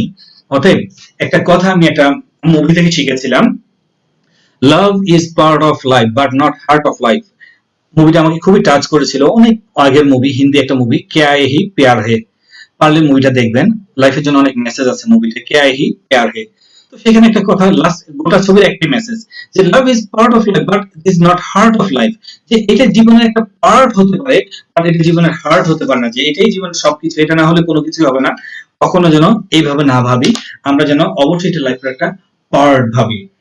চলুন আমরা আমাদের অবস্থান থেকে, আমি আশা করি আপনারা আমার সাথে এখন একমত হবেন যে আসলে রিয়েল লাভটা কি, এবং রিয়েল লাভটাকে আমরা কিভাবে ফাইন্ড আউট করতে পারবো, এবং আমাদের অবস্থান থেকে যদি শুধু 5% নিয়ে পড়ে থাকি আমরা কতটুকু পাবো সেটা আমরা জেনে গেলাম। চলুন ট্রু লাভের একটু সংজ্ঞাটা আমরা জেনে নিই, যে সত্যিকারের ভালোবাসার সংজ্ঞাটা কি। বলা হচ্ছে, true love is not A contract or an agreement. এই টোটাল ট্রেনিং এর আমি বলবো দিস আ টার্নিং সেন্টেন্স, এবং এই সেন্টেন্সটা থেকেই টোটাল ট্রেনিংটা তৈরি। সো ফ্রেন্ডস, আমি বলবো এই কথাটাকে আমরা সর্বোচ্চ গুরুত্ব দেব এবং মাথায় রাখবো এই টোটাল ট্রেনিং এ, যে true love is not A contract or an agreement. সত্যিকারের ভালোবাসা কোনো কন্ট্রাক্ট না, কোনো এগ্রিমেন্ট না, যে আপনি কাউকে ভালোবাসছেন বলে কেউ আপনাকে ভালোবাসতে হবে, এটা বাধ্যতামূলক না, সেটা সত্যিকার অর্থে ভালোবাসা না। যার জন্যই ট্রু লাভ পাওয়া যায় সৃষ্টিকর্তার ভালোবাসা বান্দার প্রতি। বান্দাকে তিনি কখনো অক্সিজেন কম দিচ্ছেন না, কখনো খাবার কম দিচ্ছেন না, সবাইকে সমান দিচ্ছেন, বাট কখনো বলছেন না যে তুমি কেন কৃতজ্ঞতা প্রকাশ করো না। কখনো বলছেন না যে তুমি কেন তুমি তোমার অবস্থান থেকে কৃতজ্ঞতা প্রকাশ করো না, অর্থাৎ তোমার আলো বন্ধ করে দিলাম, তোমার অক্সিজেন বন্ধ করে দিলাম, তোমার খাবার বন্ধ করে দিলাম। ট্রু লাভের জন্য দেখি বাবা মায়ের রয়েছে, তারা আনকন্ডিশনাল ভাবে আমাদেরকে ভালোবেসে যাচ্ছেন। সো এইভাবে আমাদের যদি চিন্তা করে দেখি, সত্যিকার অর্থে ভালোবাসা হচ্ছে সেটা যেখানে কোনো কন্ট্রাক্ট নেই, কোনো এগ্রিমেন্ট নেই। আপনি কাউকে ভালোবাসেন, এটা আপনার ভালোবাসা। This is only you believe and your passion. এটা আপনার তীব্র একটা আকাঙ্ক্ষা, আপনার অবস্থান থেকে এটা বিশ্বাস। আপনি কাউকে ভালোবাসেন, আপনি কাউকে ফিল করছেন, আপনি কাউকে মিস করছেন, তাই বলে যে সেও আপনাকে মিস করতে বাধ্য তা না। বাট আপনার ভালোবাসা যদি আপনার ভালোবাসা যদি সেই ওয়েভ থাকে, সেই স্ট্রেংথ থাকে, অবশ্যই তাকে মোটিভেট করবে। বাট এটা কিন্তু কোনো চুক্তি নয়, এটা সম্পূর্ণই মনের ব্যাপার। এটা মন দিয়ে আপনাকে জয় করতে হবে। যার জন্য নেপোলিয়ন হিলের সেই কথাটা মনে করে দিচ্ছি, whatever human mind can conceive and believe he can achieve it. যার কারণে বলা হয় যে হিউম্যান মাইন্ড যেটা কনসিভ করে, যেটা কল্পনা করে, যেটা ধারণ করে এবং যেটা বিশ্বাস করে, সেটা অবশ্যই সে অ্যাচিভ করে। অতএব আমিও বলবো যে টোটাল ট্রেনিং এ আমরা এই জিনিসটি মাথায় রাখবো, সত্যিকার অর্থে ভালোবাসার কোনো কন্ট্রাক্ট বা কোনো এগ্রিমেন্ট না। চলুন তাহলে সত্যিকারের প্রেমিক হতে গেলে আমাদের কি লাগবে, অর্থাৎ সেই 5% যেটা আছে, সেই 5%টাও তো আমরা কতটুকু আমরা পেয়েছি বা আমরা কতটুকু নিতে পেরেছি সেটাও আমরা ক্লিয়ার না। সেই 5%টাও আমরা কিন্তু আমাদের জায়গায় সঠিক না। আরেকটা স্টোরি বলি, খুব মনে পড়ে গেল হঠাৎ করে, যে কোন একটা গ্রামে কেউ কখনো এসএসসি পাস করেনি বা মেট্রিক পাস করেনি। তো ওই গ্রামে যিনি চেয়ারম্যান, তার ছেলে এবার মেট্রিক পরীক্ষা দিবে, যার কারণে গোটা গ্রামে একটা আলাদা আনন্দের মতো কাজ করছে। ছেলে পরীক্ষা দিচ্ছে, গোটা গ্রামের মান সম্মান উজ্জ্বল করবে। বাবা এর জন্য প্রত্যেকটা সাবজেক্টের জন্য একজন করে টিচার রেখে দিয়েছে, 11টা সাবজেক্ট 11 জন টিচার পড়াচ্ছে। ছেলে পরীক্ষা দিল, পরীক্ষার পরে তো রেজাল্টের দিন এসে গেল, সবাই মিষ্টি টিষ্টি কিনে ওয়েট করতে, ছেলের রেজাল্ট হবে, গোটা গ্রামকে মিষ্টি মুখ করবে। তো ছেলে যখন রেজাল্ট দিল, সে বাড়িতে আসলো একবারে মুখ ভার করে। এসে বাবা জিজ্ঞেস করলো, কিরে বাবা তোর মন খারাপ কেন, কি হয়েছে, তুই কি পাস করিস নাই? বলে, না বাবা আমি ফেল করেছি। ফেল করছিস? কোন সাবজেক্টে ফেল করেছিস? বলে, বাবা আমি অল সাবজেক্টে ফেল করছি। তখন বাবা বললো, আমি এত এত মাস্টার রাখলাম, সব সাবজেক্টে তুই ফার্স্ট করলি, শুধু একটা সাবজেক্টে ফেল করছিস, অল সাবজেক্টে। ওই অল সাবজেক্টের টিচার কে আছে, ওটা ধরে নিয়ে। তো অবস্থা আসলে আমাদের তাই, যে অল সাবজেক্ট মানে যে সব সাবজেক্ট, মূর্খ বাবা কিন্তু ওইটাও বোঝে না। তো আমরা মূর্খ প্রেমিক প্রেমিকেরা আমরা এটাও বুঝি না যে পুরো ভালোবাসাটা কি, এটাই বুঝি না। 5% কে আমরা পুরোপুরি মনে করি। চলুন, যদি আমরা ট্রু লাভার হতে চাই, সেক্ষেত্রে আসলে আমাদের মাঝে কি কি থাকতে হবে, আমরা টু বি ট্রু লাভার খুবই সংক্ষেপে আমরা সেগুলো একে একে আমরা জেনে নেব। ফার্স্ট যেটা, আন্ডারস্ট্যান্ডিং এন্ড শেয়ারিং। যে আমাদের প্রচন্ড আন্ডারস্ট্যান্ডিং থাকতে হবে এবং আমাদের মাঝে প্রচন্ড শেয়ারিং থাকতে হবে। এটা কিন্তু নট ইন ভালোবাসার সেক্টরে, এটা যে কোনো সেক্টরে। এবং আমরা বলবো, আমরা যে ক্যারিয়ার আছি, যে প্ল্যাটফর্মে আছি, আমাদের এই এক্সিলেন্ট প্ল্যাটফর্মের জন্য বলবো এই কথাগুলো আপনারা সব সময় মিলিয়ে নেবেন। ইনশাআল্লাহ অবশ্যই আপনার ক্যারিয়ারের জন্য এটি একটি মাইল ফলক হবে। ফার্স্ট যেটি দরকার, যদি আপনি আপনার ড্রিম লাইনের সাথে খুব ভালো সম্পর্ক করতে চান, আপনি আপনার লিডারের সাথে ভালো করতে চান, সম্পর্ক করতে চান, ফার্স্ট আন্ডারস্ট্যান্ড করতে হবে। আর যখনই কিছু বুঝবেন না, তাকে শেয়ার করুন। কারো প্রতি আপনি যখন কারো ব্যাপারে কিছু শুনলেন, শুনে তার উপর রাগ না করে তার সাথে শেয়ার করেন। হতেও তো পারে অন্য কেউ উদ্দেশ্য প্রণোদিত ভাবে তার ব্যাপারে মিথ্যা কথা বলেছে, কারণ সবাই তো সবসময়, কারণ কেউ কেউ সবাই সবার পেছনে লেগেই থাকে, এটা আমরা জানি। যার কারণে যাকে ভালোবাসবেন তাকে বুঝতে চেষ্টা করুন, এবং যখনই তার কোনো জিনিস না ভালো লাগছে আপনি তার সাথে শেয়ার করুন। হয় শেয়ার করলে সে কারেকশন হয়ে যাবে, অথবা আপনি আপনার ভুলটা বুঝতে পারবেন। ওয়েল ক্যারেক্টার, যেটা আমাদের কোনো বিকল্প নেই, আমাদের ক্যারেক্টার অল টাইম ওয়েল থাকতে হবে। সুখ দুঃখ অভাব অনটন এটা নিয়ে জীবন, এর মাঝেই আমরা আমাদের বেস্ট ক্যারেক্টারটা রাখবো। যেটা আমরা জানি ট্যালেন্ট আমাদেরকে অনেক উপরে নিয়ে যাবে, বাট ক্যারেক্টার কিন্তু আমাদের সেই জায়গাটাকে হোল্ড করাবে। Always keep you as a secret, all time নিজেকে সিক্রেট রাখতে চেষ্টা করবো, যেটি আমাদের নেটওয়ার্কারদের মাঝে খুব বেশি অভাব। সেটি কি? সেটি হচ্ছে এটি যে আমরা সবসময় নিজেকে বলতে ভালোবাসি, আমি এই করেছি, আমি সেই করেছি, আমি বাঘ মেরেছি, আমি হাতি মেরেছি, বাট কাজের বেলায় গেলে দেখা যায় কিছুই না। ওই যে কমন একটা গল্প আছে, আমরা সবাই জানি, সেটাই সেটাই হয়ে যায়, যে একজন এসে বলতেছে যে জানিস আমাদের বাড়ির পাশে একটা জঙ্গল আছে, ওই জঙ্গলে তো কয়েকশো বাঘ আছে। তো আরেকজন শুনে অবাক, তোর বাড়ির পাশের জঙ্গল, ওই জঙ্গলে কয়েকশো বাঘ, সুন্দরবনেও তো এত বাঘ নাই, ব্যাপারটা কি, তুই কি দেখছিস? আচ্ছা কয়েকশো না থাক, অন্তত 20-40টা তো আছে। তুই কি শিওর 20-40টা বাঘ? কখনো একটা বাঘও দেখছিস? না তাও দেখি নাই, কিন্তু 8-10টা হবে, যে বড় জঙ্গল এখানে থাকতে পারে 8-10টা বাঘ। চল তাহলে আমি ওই জঙ্গলে যাবো, আজকে খুঁজবো যে বাঘ থাকার কথা না, এই ছোট জঙ্গলে বাঘ থাকবে, এটা কথার কথা বললি তুই? যদি বাঘ না থাকে তাহলে আমি মাঝে মাঝে দেখি জঙ্গলের মধ্যে কি জানি নড়ে ওঠে, ওটা কি নড়ে? আসলে আমাদের অবস্থা কিন্তু তাই। গল্প বলার ক্ষেত্রে আমরা এত বেশি বলে ফেলি যে এই জঙ্গলের পাতা নড়া দেখে আমরা জঙ্গলে কয়েকশো বাঘের গল্প বলে দিই। তো প্লিজ, যখন গল্পগুলো বলি, মানুষ কিন্তু একদিন, 2 দিন, 3 দিন, একদিন না একদিন জেনে যায় আপনার কথা এবং বাস্তবতা, যার কারণে আপনি কিন্তু কখনোই আর তার ভালোবাসাটা পান না। অতএব ভালোবাসা অর্জন করতে হলে আপনি নিজের যতটুকু আছে তার চেয়ে একটু কমিয়ে বলুন, ইনশাল্লাহ এটি আপনার কাজে লাগবে। অপরের কাছ থেকে শুনুন, অপরের কাছ থেকে শিখুন। প্রত্যেক ফাইটারের জন্য বলবো, আমরা একটা ফ্যামিলি, আমরা একটা পরিবার, আমাদের পরিবার প্রত্যেককে বলবো যে এই রিকোয়েস্টটি আমরা অবশ্যই রাখবো। নিজেকে আমরা জানান দেব কাজের মাধ্যমে, সাইলেন্টলি কাজ করে যাবো। দা রিস্ক ট্রেনিং এ শিখেছি, ইগলের মতো আমরা কাজ করে যাব, কোনো সাউন্ড হবে না, আমাদের কাজ হবে, আর আমাদের কাজের মাধ্যমে মানুষ আমাদেরকে খুঁজে নেবে, আমরা কেন বলতে যাব? বিল্ড এ স্ট্রং পার্সোনালিটি, একটা স্ট্রং পার্সোনালিটি আমাদের গড়ে নিতে হবে। আসলে পার্সোনালিটি আসে পরিবার থেকে, শিক্ষা থেকে, সমাজ থেকে। এবং আমি বলবো যে আমরা কেউ পারফেক্ট না, বাট আমরা কিন্তু এখানে ট্রেনিং গুলোর মাধ্যমে পারফেক্ট হতে পারি। বাট যদি আমাদের মাঝে সেই ঘাওড়ামি থেকে যায়, আমি যা তাই থাকবো, আমি চেঞ্জ হব না, তাহলে তো আর আপনার পার্সোনালিটি কখনো গড়ে উঠবে না। পার্সোনালিটি মানেই হচ্ছে আমার মাঝে খারাপ খারাপ জিনিসটি আমি বাদ দেবো, ভালো জিনিসটি আমার নিজের মাঝে নিয়ে নিব, প্রতিদিন নিজেকে আপগ্রেড করবো, প্রতিদিন নিজেকে নতুন করে আবিষ্কার করব, এবং প্রতিদিন আমি আমার নিজেকে অনন্য উচ্চতা ইনশাল্লাহ নিয়ে যাব। এবং আশা করি আমাদের ফাইটাররা এটা পারবেন, এবং ইনশাল্লাহ একদিন গোটা সমাজের আইকন হবেন আমাদের ফাইটাররা, যাদেরকে দেখে সবাই শিখবে, সবাই অনুকরণ করবে। ইনশাল্লাহ আল্লাহর কাছে দোয়া করি আল্লাহ আমাদের সবাইকে কবুল করুক, যারা ভবিষ্যতে আমাদের সাথে আসবে তাদেরকেও কবুল করুক। নেভার বিলিভ 100%, কখনোই কাউকে শতভাগ বিলিভ করবেন না। এটা ইয়েস আই ক্যান ট্রেনিং থেকে আমরা জেনেছি। আসলেও তো তাই, আমরা কিন্তু কাউকে শতভাগ বিলিভ করি মানে হচ্ছে আমি দুর্বল। যখন কাউকে আমি আমার কন্ট্রোলে পাচ্ছি না, তখন আমি বলি আপনাকে আমি শতভাগ বিশ্বাস করি। আসলে বিশ্বাস না, এটা আপনার দুর্বলতা। আপনি তাকে দুর্বল বলেই আপনি তাকে বলছেন আপনি বিশ্বাস করেন। আপনাকে কে বলেছে বিশ্বাস করতে? আপনি কারো কমিটমেন্ট, তার কাজ অনুযায়ী তার প্রতি বিশ্বাস করুন। 50, 60, 70, 80, 90, 99% বিশ্বাস রাখুন। বাট শতভাগ বিশ্বাস শুধুমাত্র আল্লাহ সুবহানাহু ওয়া তাআলার প্রতি রাখুন। আল্লাহ তাআলার প্রতি যখন আপনি শতভাগ বিশ্বাস রাখবেন, ইনশাআল্লাহ দুনিয়ার কাউকে বিশ্বাস করে আপনি ঠকবেন না। তখন আর আপনার মুখ থেকে আসবে না যে অমুককে আমি বিশ্বাস করলাম, অমুক আমাকে কষ্ট দিল, অমুককে বিশ্বাস করে এটা বললাম, অমুক কষ্ট দিল। আপনাকে করতে বলেছে কে? আপনি শতভাগ আল্লাহ তাআলার প্রতি বিশ্বাস রেখে আগান, ইনশাআল্লাহ আপনি ঠকবেন না। অবশ্যই আপনি এগিয়ে যাবেন। এবং ইনশাআল্লাহ এটার উপরে আমি একটা র্যাপো নামে ইনশাআল্লাহ একটা আমরা ট্রেনিং করবো, যে আমরা এই র্যাপো বিল্ড আপটাকে কিভাবে করবো, এটার উপর আমাদের একটা ট্রেনিং করবো ইনশাআল্লাহ নেক্সট। সেখানে আমরা জানবো যে এই কমিউনিটি আমরা কিভাবে গড়ে তুলবো, প্রফেশনাল কমিউনিটি কিভাবে গড়ে তুলবো, প্রফেশনাল ট্রাস্ট আমরা কিভাবে গড়ে তুলবো, ইনশাআল্লাহ আমরা সেটা জানবো। Never calculate what you get, কখনোই ক্যালকুলেশন করে নিন না আমি কি পেলাম। আমরা আমাদের অবস্থান থেকে অনেকে আছি যে হ্যাঁ আমি একটা আমি এই করেছি, কোম্পানিতে এত সেল দিয়েছি, এই সময় এই করেছি, ওই করেছি। করেছেন তো ভালোবেসে, ভালোবাসার জন্য করে কেউ কি এভাবে বলে? আপনার সৃষ্টিকর্তা তো আপনি কতবার মারা যেতে নিয়েছিলেন, আপনাকে বাঁচিয়ে দিয়েছে, কতবার আপনি শেষ হয়ে যেতে নিয়েছিলেন, আপনাকে উদ্ধার করেছে। আপনার বাবা মা তো কতবার আপনার জন্য কত স্যাক্রিফাইস করেছেন। বাট কেউই তো বলে না যে আমি তোমার জন্য এটা করেছি, এটা করেছি। কখনোই ক্যালকুলেট করতে যাবেন না। এরকম অনেকে আছে যে আমি আমার লিডার জন্য এটা করেছি, আমি আমার টিমের জন্য এটা করেছি, আজকে কি পেলাম?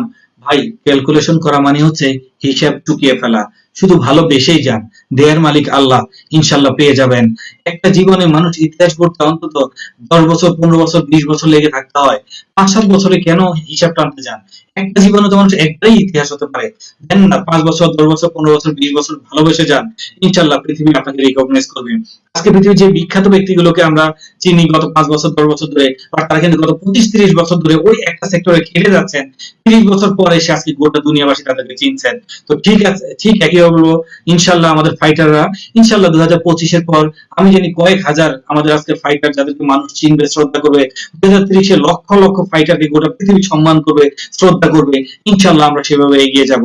আমি আশা করব সবাই এটা মেনটেন করবেন, কখনোই হিসাব ক্যালকুলেশনটা নিয়ে ফেলবেন না। প্লিজ ডোন্ট ব্লেম, কখনোই কাউকে ব্লেম করব না আমরা, কখনোই কাউকে ব্লেম করব না, কাউকে কারো উপর দোষ চাপিয়ে দেব না, যেটা আমরা সবসময় করে থাকি। কখনোই যদি কোনো কিছু হয়ে থাকে, ভুল হয়ে থাকে, আমার জন্যই হয়েছে, আমি নিজেকে সংশোধন করি, নিজে সংশোধন করি। আমি অন্য কাউকে ভুল না ধরতে যাই, দেখবেন আমাদের ফ্যামিলিটা অনেক সুখের হবে, আমরা ইনশাল্লাহ অনেক উপভোগ করব। Out of sight out of mind, এটা খুবই কমন কথা এবং খুবই লজিক্যাল কথা। সবসময় আমরা টিমের সাথে টাচে থাকবো, সবার সাথে টাচে থাকবো। যদি আমরা যোগাযোগ বন্ধ করে দেই, দেখবেন আস্তে আস্তে আমরা মন থেকেও হারিয়ে যাব। এটা খুবই সত্য, যার জন্য কখনোই আউট অফ সাইট হব না, তাহলে কখনো কারো মন থেকে আমরা হারিয়ে যাব না।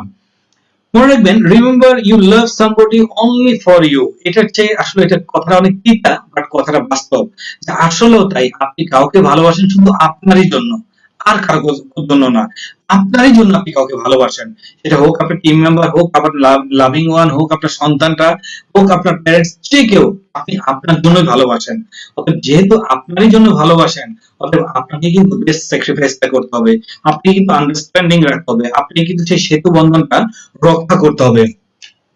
Never hide what you have done for him or her, যেটা আমাদের অনেকেরই মাঝে রোগ আছে, যেটা খুবই ইম্পর্টেন্ট। আবার বলি, never hide what you have done for him or her, যে কারোর জন্য আপনি কিছু করেছেন, তার জন্য এটা করেছেন, এটা কখনো আপনি লুকিয়ে রাখবেন না। এটা অভিমান বাড়ায়, এটা কষ্ট বাড়ায়, একটা এটা ব্রাস্ট হয়ে দূরত্ব সম্পর্কটাকে নষ্ট করে দেয়।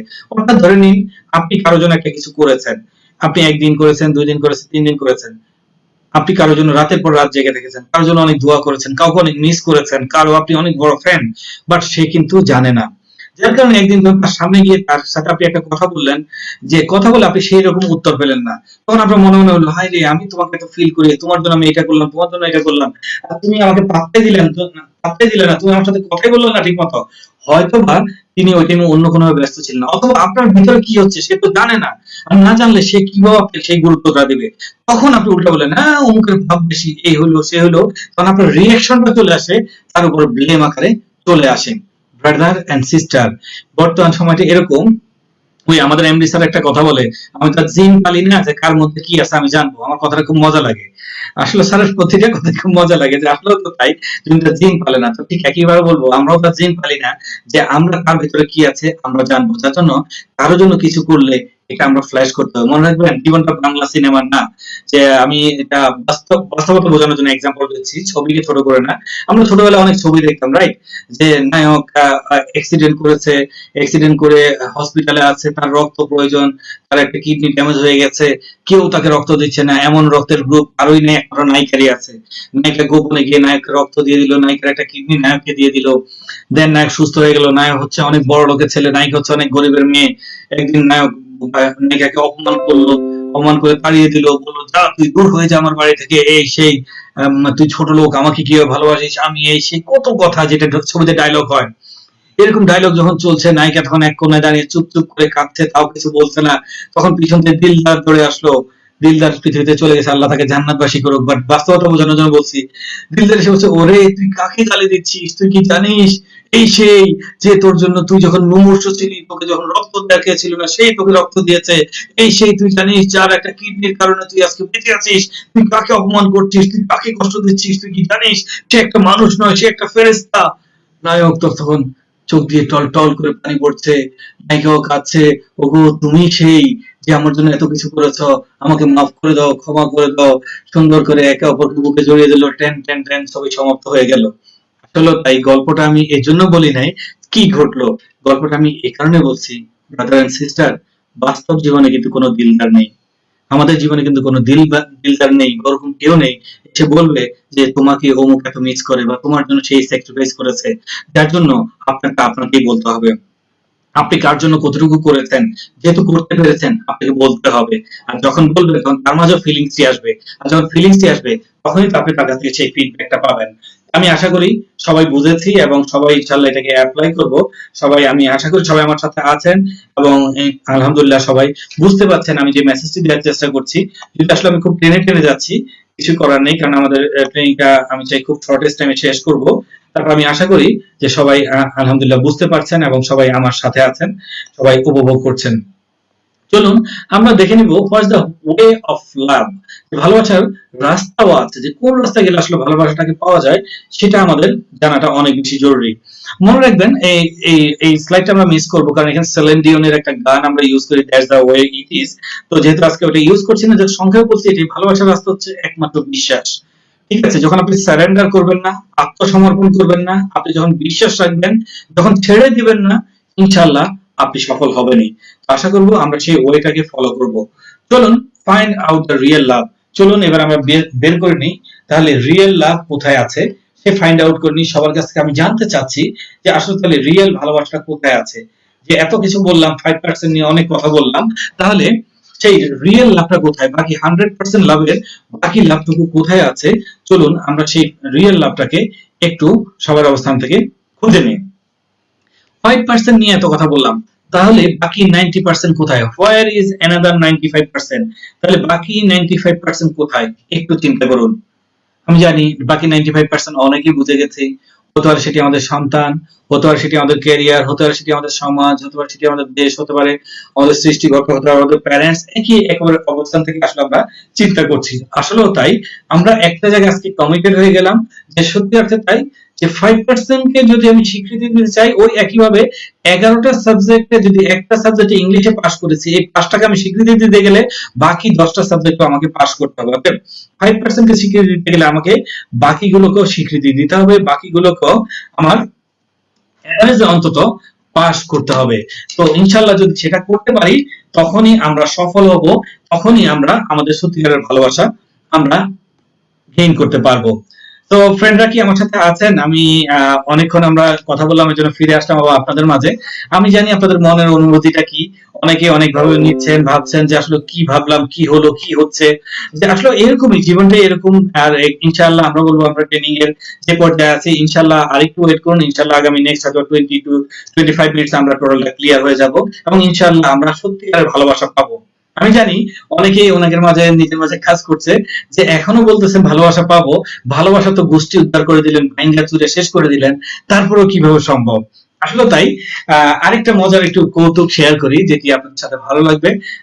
আসলে ট্রেনিংকে অনেক ফানের, অডিটোরিয়ামে আমরা যখন করি অনেক মজা করি, অনেক হাসি, অনেক কাঁদি, এবং এই ট্রেনিং এ আমরা অনেক মানে একটা ট্রেনিং আছে যেখানে আমি সবাইকে চকলেট গিফট করি যারা সাথে থাকেন। বাট আজকে তো এক একজন পৃথিবীর এক এক জায়গায় আছেন, মন থেকে সবাইকে দোয়া দিচ্ছি, ভালোবাসা দিচ্ছি, এটি গিফট, এবং ইনশাআল্লাহ আশা করি সবাই সবাইকে সেটা দেবো।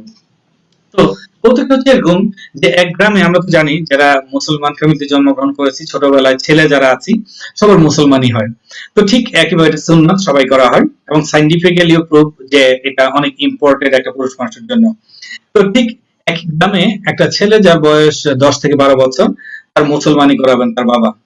তো অলরেডি ডাক্তার ঠিক করা হয়েছে, এবং গ্রাম অঞ্চলে কিন্তু এটা একটা অনুষ্ঠান করে সবাই, মুসলমানের জন্য একটা অনুষ্ঠান করে, সবাই আসে, একটু খাসি জবাই দেয়, রাইট? তো সবাই একটু দোয়া টোয়া করে, এরকম করে। তো সব আত্মীয় স্বজন আসতেছে, তো ছেলেটা বুঝতেছে না, সবাই আসতেছে, গরু খাসি আনা হচ্ছে, কি হবে না হবে। তো এক টাইমে সে তার কানে আসলো যে তাকে মুসলমানি করানো হবে, তারে আর পায় কে, সে বাড়ি থেকে ফ্রুত গেল। বাবা তো এখন পিছনে দৌড়ছে, ওরা তো ধরতে পারে, হাই হাই কি হলো এটা। তো দৌড়াতে দৌড়াতে তার বাবা ধান খেতের মধ্যে দিয়ে দৌড়াচ্ছে, সেও দৌড়াচ্ছে, দৌড়াতে দৌড়াতে এখন গোটা গ্রামের মানুষ দেখছে বাপ ছেলে দৌড়াদৌড়ি। এক টাইম সে বাধ্য হয়ে কি করলো, এক গাছের উপরে উঠলো। এখন গাছের উপর যখন উঠলো, বাবা এবার গাছতলায় বসে আছে। এখন গাছের উপরে উঠে গাছ ধরে আর কতক্ষণ বসে থাকতে পারবে? এক টাইম বাধ্য হয়ে গাছ থেকে নামলো, বাবা খপাত করে ধরলো, ধরে নিয়ে গেল।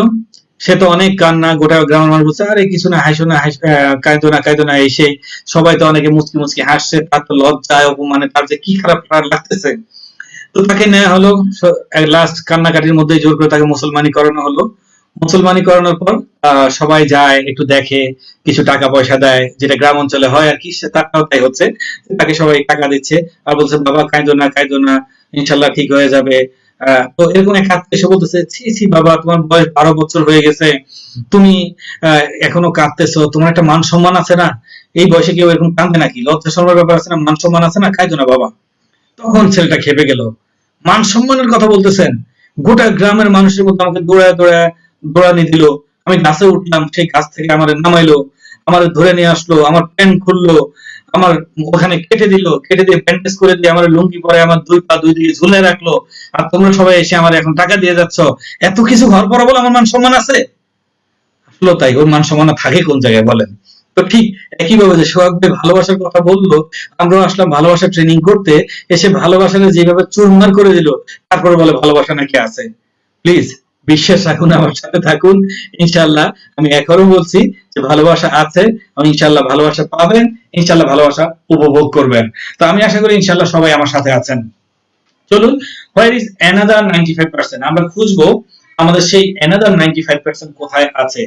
বলা হচ্ছে we love all those but not perfectly, যে আমরা অ্যানাদার যে 95% আছে সেটাকেও আমরা ভালোবাসি বাট পারফেক্টলি ভালোবাসি না, এই জন্য আমরা বলতে পারছি না, আমরা খুঁজে পাই না যে অ্যানাদার 95% আসলে কোথায় আছে। যার কারণে আমাদের অবস্থান থেকে আজকে একটা জিনিস হবে যে আসলে তো আমরা আমাদের অজান্তে তো যে ভালোবাসাগুলোর কথা বললাম সেই 95% আসলে তো আমরা ফিল করি, আসলে ভালোবাসি বাট পারফেক্টলি ভালোবাসি না। যার কারণে so now we make a decision, we love all our loves perfectly, যে আজকে থেকে এই মুহূর্ত থেকে আমরা সিদ্ধান্ত নিলাম আমরা আমাদের সকল ভালোবাসাগুলোকে পারফেক্টলি ভালোবাসবো। At least we need to qualify, at least আমাদের তো কোয়ালিফাই হতে হবে, কারণ সকল ভালোবাসায় আমাদেরকে মিনিমাম 5 নাম্বারটা পেতে হবে, তাহলে না ভালোবাসা আমাকে সুখ দিবে, তাহলে না ভালোবাসা থেকে আমি সফল হব। তো চলুন আমরা প্রবেশ করেছি অ্যানাদার 95% এ, আমরা একে একে প্রবেশ করব। যে 95% এর ফার্স্ট আমাদের যে ভালোবাসাটা, যেটি আমরা সবাই জানি যে উই লাভ অলমাইটি আল্লাহ, যেটা সবাই জানি, সবার অবস্থান থেকে আছে, যিনি যে ধর্মের তিনি তার অবস্থান থেকে, কারো কাছে তিনি ভগবান, কারো কাছে তিনি ঈশ্বর, কারো কাছে তিনি গড, কারো কাছে তিনি আল্লাহ, তিনি একজনই, তিনি সবাইকে বানিয়েছেন। চিন্তা করুন আমরা সবাই তাকে ভালোবাসি, সবাই তাকে ভালোবাসি বাট তার ভালোবাসাটা কখনো সে ফিল করি না। আমি আমার যাকে লাভিং ওয়ান তাকে কতবার জীবনে ভালোবাসি ভালোবাসি বলতে কতবার নাম ফাটিয়েছি, তার নামটা কত জায়গায় লিখেছি, বাট ভালোবেসে আমি কয়বার আল্লাহর নামটা আমি কয় জায়গায় লিখেছি, ভালোবেসে আমি কয়বার আল্লাহকে বলেছি আল্লাহ তোমাকে ভালোবাসি, যিনি আমাকে সৃষ্টি করেছেন, যিনি আমাকে সৃষ্টির আশরাফুল মখলুকাত বানিয়েছেন, সৃষ্টির সেরা জীব বানিয়েছেন, সৃষ্টির মধ্যে আমাকে শ্রেষ্ঠত্ব দিয়েছেন, আর যত সৃষ্টি আছে সকল সৃষ্টির মধ্যে আমি একমাত্র সৃষ্টি, আমার যা ইচ্ছা আমি তাই করতে পারি, অন্য সৃষ্টিকে তিনি সেই স্বাধীনতা দেননি, আমাকে দিয়েছেন, আমাকে তিনি এত সম্মানিত করেছেন, যেটি ইএস আইকেন ট্রেনিং এর মাধ্যমে জেনেছি। এত কিছু করার পরও যার কাছ থেকে আমরা প্রতিনিয়ত আমরা ভালোবাসা পেয়ে আসি, তাকে আমরা কতটুকু ভালোবাসতে পেরেছি একটু চিন্তা করি তো, আমরা একটু ভাবি তো। ভালোবাসার যে রুট, ভালোবাসার যে মূল, যেখান থেকে ভালোবাসার উৎপত্তি, সেখানেই তো আমাদের কানেকশন ঠিক মতো নাই। কিভাবে আমরা ভালোবাসে সফল হবো বলেন? কিভাবে আমরা ভালোবাসা পাবো? আর ভালোবাসা কিভাবে আমাদের সুখ দিবে একটু চিন্তা করুন। বলা হচ্ছে every success good or bad have a link with him.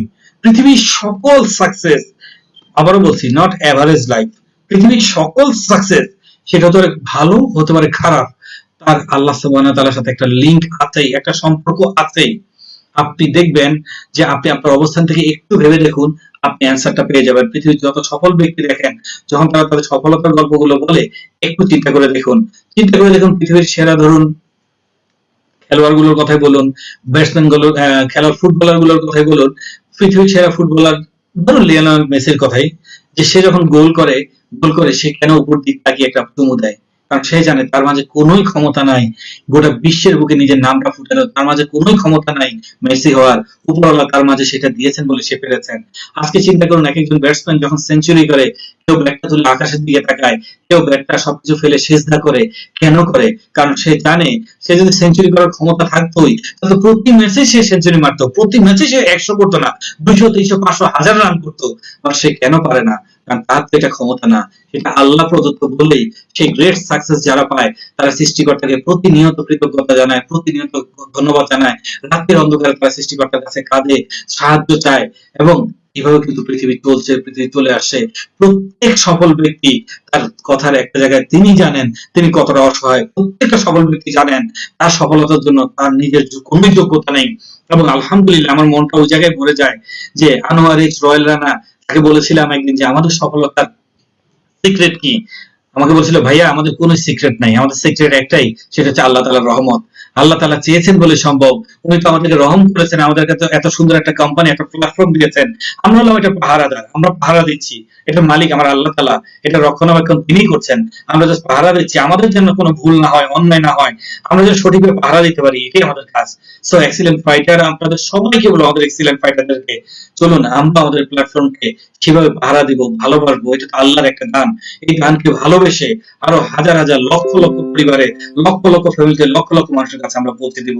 ঠিক একইভাবে গুডের পাশাপাশি যত ব্যাড আছে সবার একটা লিঙ্ক আছে আল্লাহর সাথে। মনে রাখবেন যত খারাপ মানুষই হোক, শেষ বেশ সে কিন্তু সে আল্লাহ তাআলাকে স্মরণ করে। এবং মনে রাখবেন যে পৃথিবীতে আজ পর্যন্ত যত এতিমখানা, যত বড় বড় কিছু চলে, চিন্তা করে দেখবেন যে ওখানে দানগুলো আসে কোথায়, টাকা কোথায়। কোনো এতিমখানা কিন্তু এতিমরা না খেয়ে নেই, কোনো জায়গায় কিন্তু বন্ধ নেই। এই ডোনেশন গুলো আসে কোত্থেকে, কে দেয়, কোত্থেকে দেয়, কেন দেয়? সবাই একটা কারণে দেয়, নিজেকে প্রোটেক্ট করার জন্য। তারা জানে সৃষ্টিকর্তাকে খুশি রাখতে হবে। তো মনে রাখবেন, একটা এক্সাম্পল আপনাদেরকে শেয়ার করি যেটা আমাদের সবার জন্য খুবই ইম্পর্টেন্ট, যেটি কোরআন থেকে এসেছে এবং গোটা পৃথিবীর জন্য একটা মানে বার্নিং এক্সাম্পল। সেটা হচ্ছে ফেরাউন। মুসা আলাইহিস সালামের সময় আমরা জানি যে ফেরাউন নিজেকে সৃষ্টিকর্তা দাবি করত।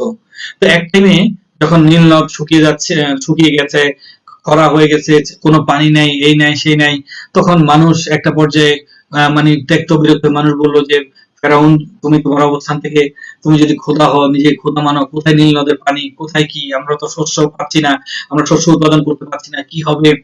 তখন ফেরাউন একদিন চিন্তায় পড়ে সে দূরে এক পাহাড়ে একটা জায়গায়, যেখানে প্রায় আল্লাহ তাআলাকে সিজদা করতো, সেই জায়গায় একা গিয়ে সে আল্লাহর সিজদায় পড়ে গেল রাতের অন্ধকারে।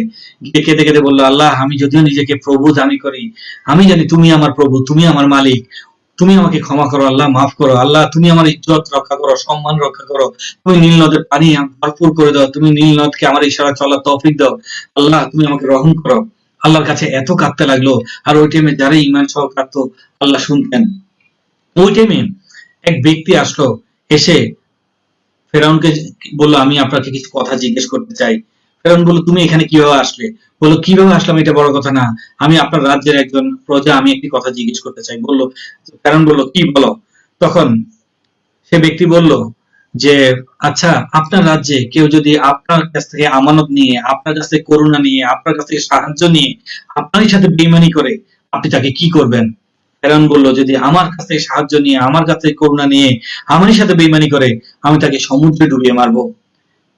ওই ব্যক্তি বলল, ওকে, আমি আমার উত্তর পেয়ে গেছি। সেই ব্যক্তি ছিল হযরত জিবরাইল আলাইহিস সালাম। জিবরাইল আলাইহিস সালাম তার থেকে উত্তর নিয়ে চলে গেল।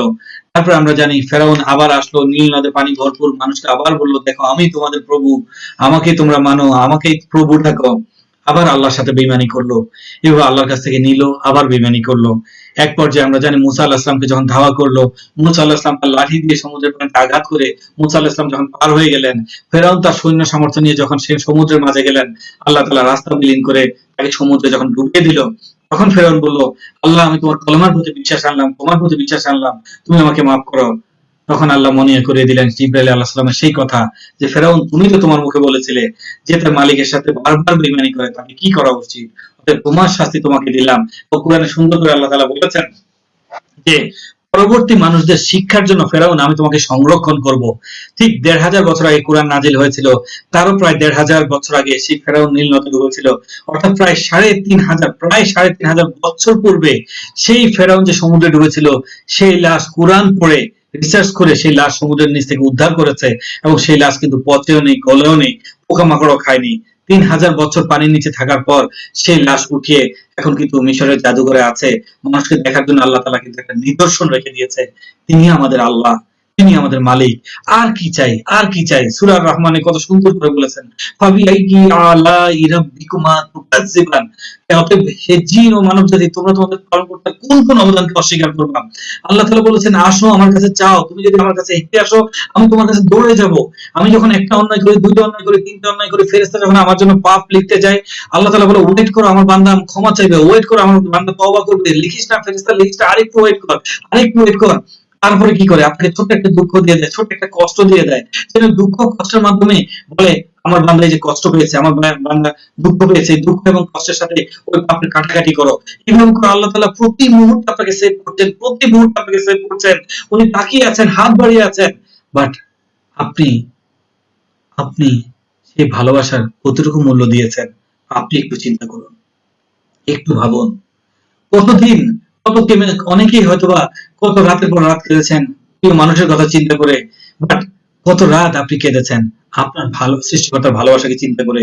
একটি রাত তাহাজ্জুদের মাঝে একটু জায়নামাজটা ভিজিয়ে দিন চোখে পানিতে, ভালোবেসে আল্লাহকে। দেখুন, ইনশাআল্লাহ জীবনে ইনশাআল্লাহ কোন না পাওয়া বলে কিছু থাকবে না। ইনশাআল্লাহ জীবন পরিপূর্ণ হবে, ভালোবাসায় পরিপূর্ণ হবে। We love someone by heart, Allah love by pain. আমরা কাউকে ভালোবাসি হৃদয় দ্বারা, আর আল্লাহ তাআলা আমাদেরকে ভালোবাসেন দুঃখ দেয়া দ্বারা, কষ্ট দেয়া দ্বারা। এটা হচ্ছে আল্লাহ তাআলার ভালোবাসা। কারণ দুনিয়া মুমিনের জন্য সুখের জায়গা না। এজন্য আল্লাহ তাআলা তার প্রিয় বান্দাদেরকে দুনিয়ায় কষ্ট দিয়ে এর বিনিময়ে তার জন্য সওয়াব সেভিং করে রাখছেন, জমা করে রাখছেন, যেন বান্দা আখিরাতে অনেক বেশি সম্মানিত হয়, অনেক বেশি রিওয়ার্ডেড হয়। চলুন আল্লাহ তাআলার ভালোবাসাটা কেমন আমরা আরেকটা এক্সাম্পল নিয়ে আমরা বুঝে নেব। সেটা হচ্ছে, যেহেতু ভালোবাসার ট্রেনিং, অর্থাৎ ভালোবাসা দিয়ে একটা এক্সাম্পল দিই, সেটা হচ্ছে লাইলি এবং মজনুর ছোটবেলার একটা কাহিনী দিয়ে এক্সাম্পলটা দিচ্ছি আমাদের বোঝার জন্য। সেটা হচ্ছে লাইলি মজনু, যেটা আমরা সবাই জানি, লাইলি ছিল রাজার মেয়ে, মজনু ছিল গরিবের ছেলে। তারা একটা মক্তবে পড়াশোনা করতো এবং মক্তবে তাদের সাথে মাঝে একটা বন্ধুত্ব হয়, তারা একসাথে খেলা করতো, গল্প করতো। তো একদিন রাজার কানে চলে গেল যে লাইলি গরিবের ছেলের সাথে খেলা করে। রাজার কাছে এটা পছন্দ হলো না। রাজা লাইলির মক্তবে যাওয়া বন্ধ করে দিল এবং বলল, তোমার আজকে থেকে মক্তবে যাওয়া বন্ধ। তুমি আজকে থেকে কি করবে, রাজ্যে যত ভিখারি আসে তাদেরকে তুমি ভিক্ষা দিবে, অর্থাৎ তোমার কাজ এটা। আমি সরি। তো লাইলি তার মক্তবে যাওয়া বন্ধ হয়ে গেল। মজনু মক্তবে আসলে লাইলিকে পায় না, তার খেলার সাথীকে পায় না। মজনুর মাঝে অনেক কষ্ট লাগলো যে হায় হায় লাইলি কেন আসে না। তারপর মজনু জানতে পারলো তার সাথে খেলে বলে রাজা তাকে আশাবাদ দিল। এখন লাইলি কোথায় আছে? লাইলি প্রতিদিন রাজ্যে যত ভিখারি যায়, ভিখারিদেরকে লাইলি ভিক্ষা দেয়। তখন মজনু বুদ্ধি করে ভিখারি সাজলো। ভিখারি সেজে, কারণ মজনু যদি রাজপ্রাসাদে যায় প্রজারা আবার ধরে ফেলবে, এবার সে ভিখারি সাজলো। যে ভিখারি সেজে ভাবলো যে আমি যদিও ভিখারি সাজি, অন্তত আমার লাইলিকে তো আমি দেখতে পাবো। তো ঠিক মজনু যখন ভিখারি সেজে লাইনে দাঁড়ালো, লাইলি অনেক দূর থেকে মজনুকে দেখে চিনে ফেললো। তখন লাইলি ফিল করলো যে আমার বন্ধু আসছে, লাইলির মাঝে একটা ভালো লাগে কাজ করলো এবং লাইলি প্ল্যান করলো যে হ্যাঁ, মজনুকে আমি অনেকক্ষণ ধরে দেখবো। ঠিক একইভাবে মজনু যখন আসলো, লাইলি তখন জব দিচ্ছিল। জব চিনেন? জবটা জব গমের মতো একটা শস্য। জব দিচ্ছিল তাদের সবাইকে। তো যেটা গুড়া গুড়া জবটা, অনেক ছোট ছোট। তো দিচ্ছিল। যখন মজনু সিরিয়া আসলো, মজনু লাইলির দিকে তাকিয়ে রইলো। মজনু ভাবতেছে মনে হয়, হাই হাই লাইলি, তুমি তো আমার চিনলা না, তোমাকে আমি কত ভালোবাসি, যার জন্য ভিখারি হয়ে আসি। হয়তো তুমি ভিক্ষুককে ভিক্ষা দিচ্ছ, বাট তুমি চিনলা না আমি তোমার মজনু। আর লাইলি কি করলো, তার হাতে যে জবগুলো ছিল, এই জবগুলো মজনুর হাতে দেওয়ার জায়গায় মাটিতে ছুঁড়ে ফেললো। যখনই ছুঁড়ে ফেললো, সঙ্গে সঙ্গে প্রহরীরা দৌড়ে আসলো। তখন লাইলি বলল, এই ভিক্ষুক আমার সাথে বেয়াদবি করেছে, এর সাজা হওয়া উচিত। তখন তারা বলল যে কি সাজা হওয়া উচিত? তখন বললো, সাজাদি বলুন আপনি কি সাজা দিব তাকে। তখন সাজাদি বলল, সাজা হচ্ছে এই ভিক্ষুক একটা একটা করে প্রত্যেকটা জবের দানা উঠিয়ে এখানে দিয়ে তারপর এখান থেকে যাবে। তখন মজনু মনের কষ্ট নিয়ে একটা একটা করে জবের দানা উঠাচ্ছে আর ভাবছে, হায় রে লাইলি, যদি জানতি আমি তোর মজনু, তাহলে কি তুই আমার এত কষ্ট দিতি? তুই আমাকে না জেনে না বুঝে কষ্ট দিলি। মজনু উল্টা অভিমান করলো, তারপর কষ্ট পেলো। আর লাইলিও দিতে বলছে, মজনু হয়তো তুমি কষ্ট পাচ্ছ, হয়তো ভাবতেছো আমি তোমাকে চিনি নাই, মজনু তোমাকে যদি আমি জবটা তোমার হাতে দিতাম, তুমি নিয়েই চলে যেতে, তোমার আমি কতক্ষণই বা দেখতাম। এই কারণে আমি একটু উদ্দেশ্য প্রণোদিত ভাবে জবগুলো ছিটিয়ে দিয়েছি, কারণ একটা একটা করে তুমি যতক্ষণ পর্যন্ত জবগুলো উঠাবে, ততক্ষণ পর্যন্ত আমি তোমাকে মন ভরে দেখবো। ডিয়ার ব্রাদার এন্ড সিস্টার্স, আল্লাহ তাআলার ভালোবাসাটা কি এমনই। আমরা তো সবাই বিপদে পড়লে আল্লাহর কাছে যাই, বিপদে পড়লে কান্নাকাটি করি, বিপদে পড়লে নামাজ কালাম বাড়িয়ে দিই, বিপদে পড়লে বলি আল্লাহ এই কাজটা আর করবো না, আর করবো না, আল্লাহ মাফ করে দাও, আল্লাহ মাফ করে দাও। যখন বিপদে পড়লে আল্লাহর কাছে যাই, আল্লাহ এর জন্য সবসময় বিপদ দিয়েই থাকেন, যে বিপদ হলেই যেন আমার কাছে থাকে, অথচ যাও ওর বিপদটা ছিটিয়ে দাও, মজনুর মতো সেও একটা একটা করে বিপদ ঘটুক আর আমার সামনে থাকুক।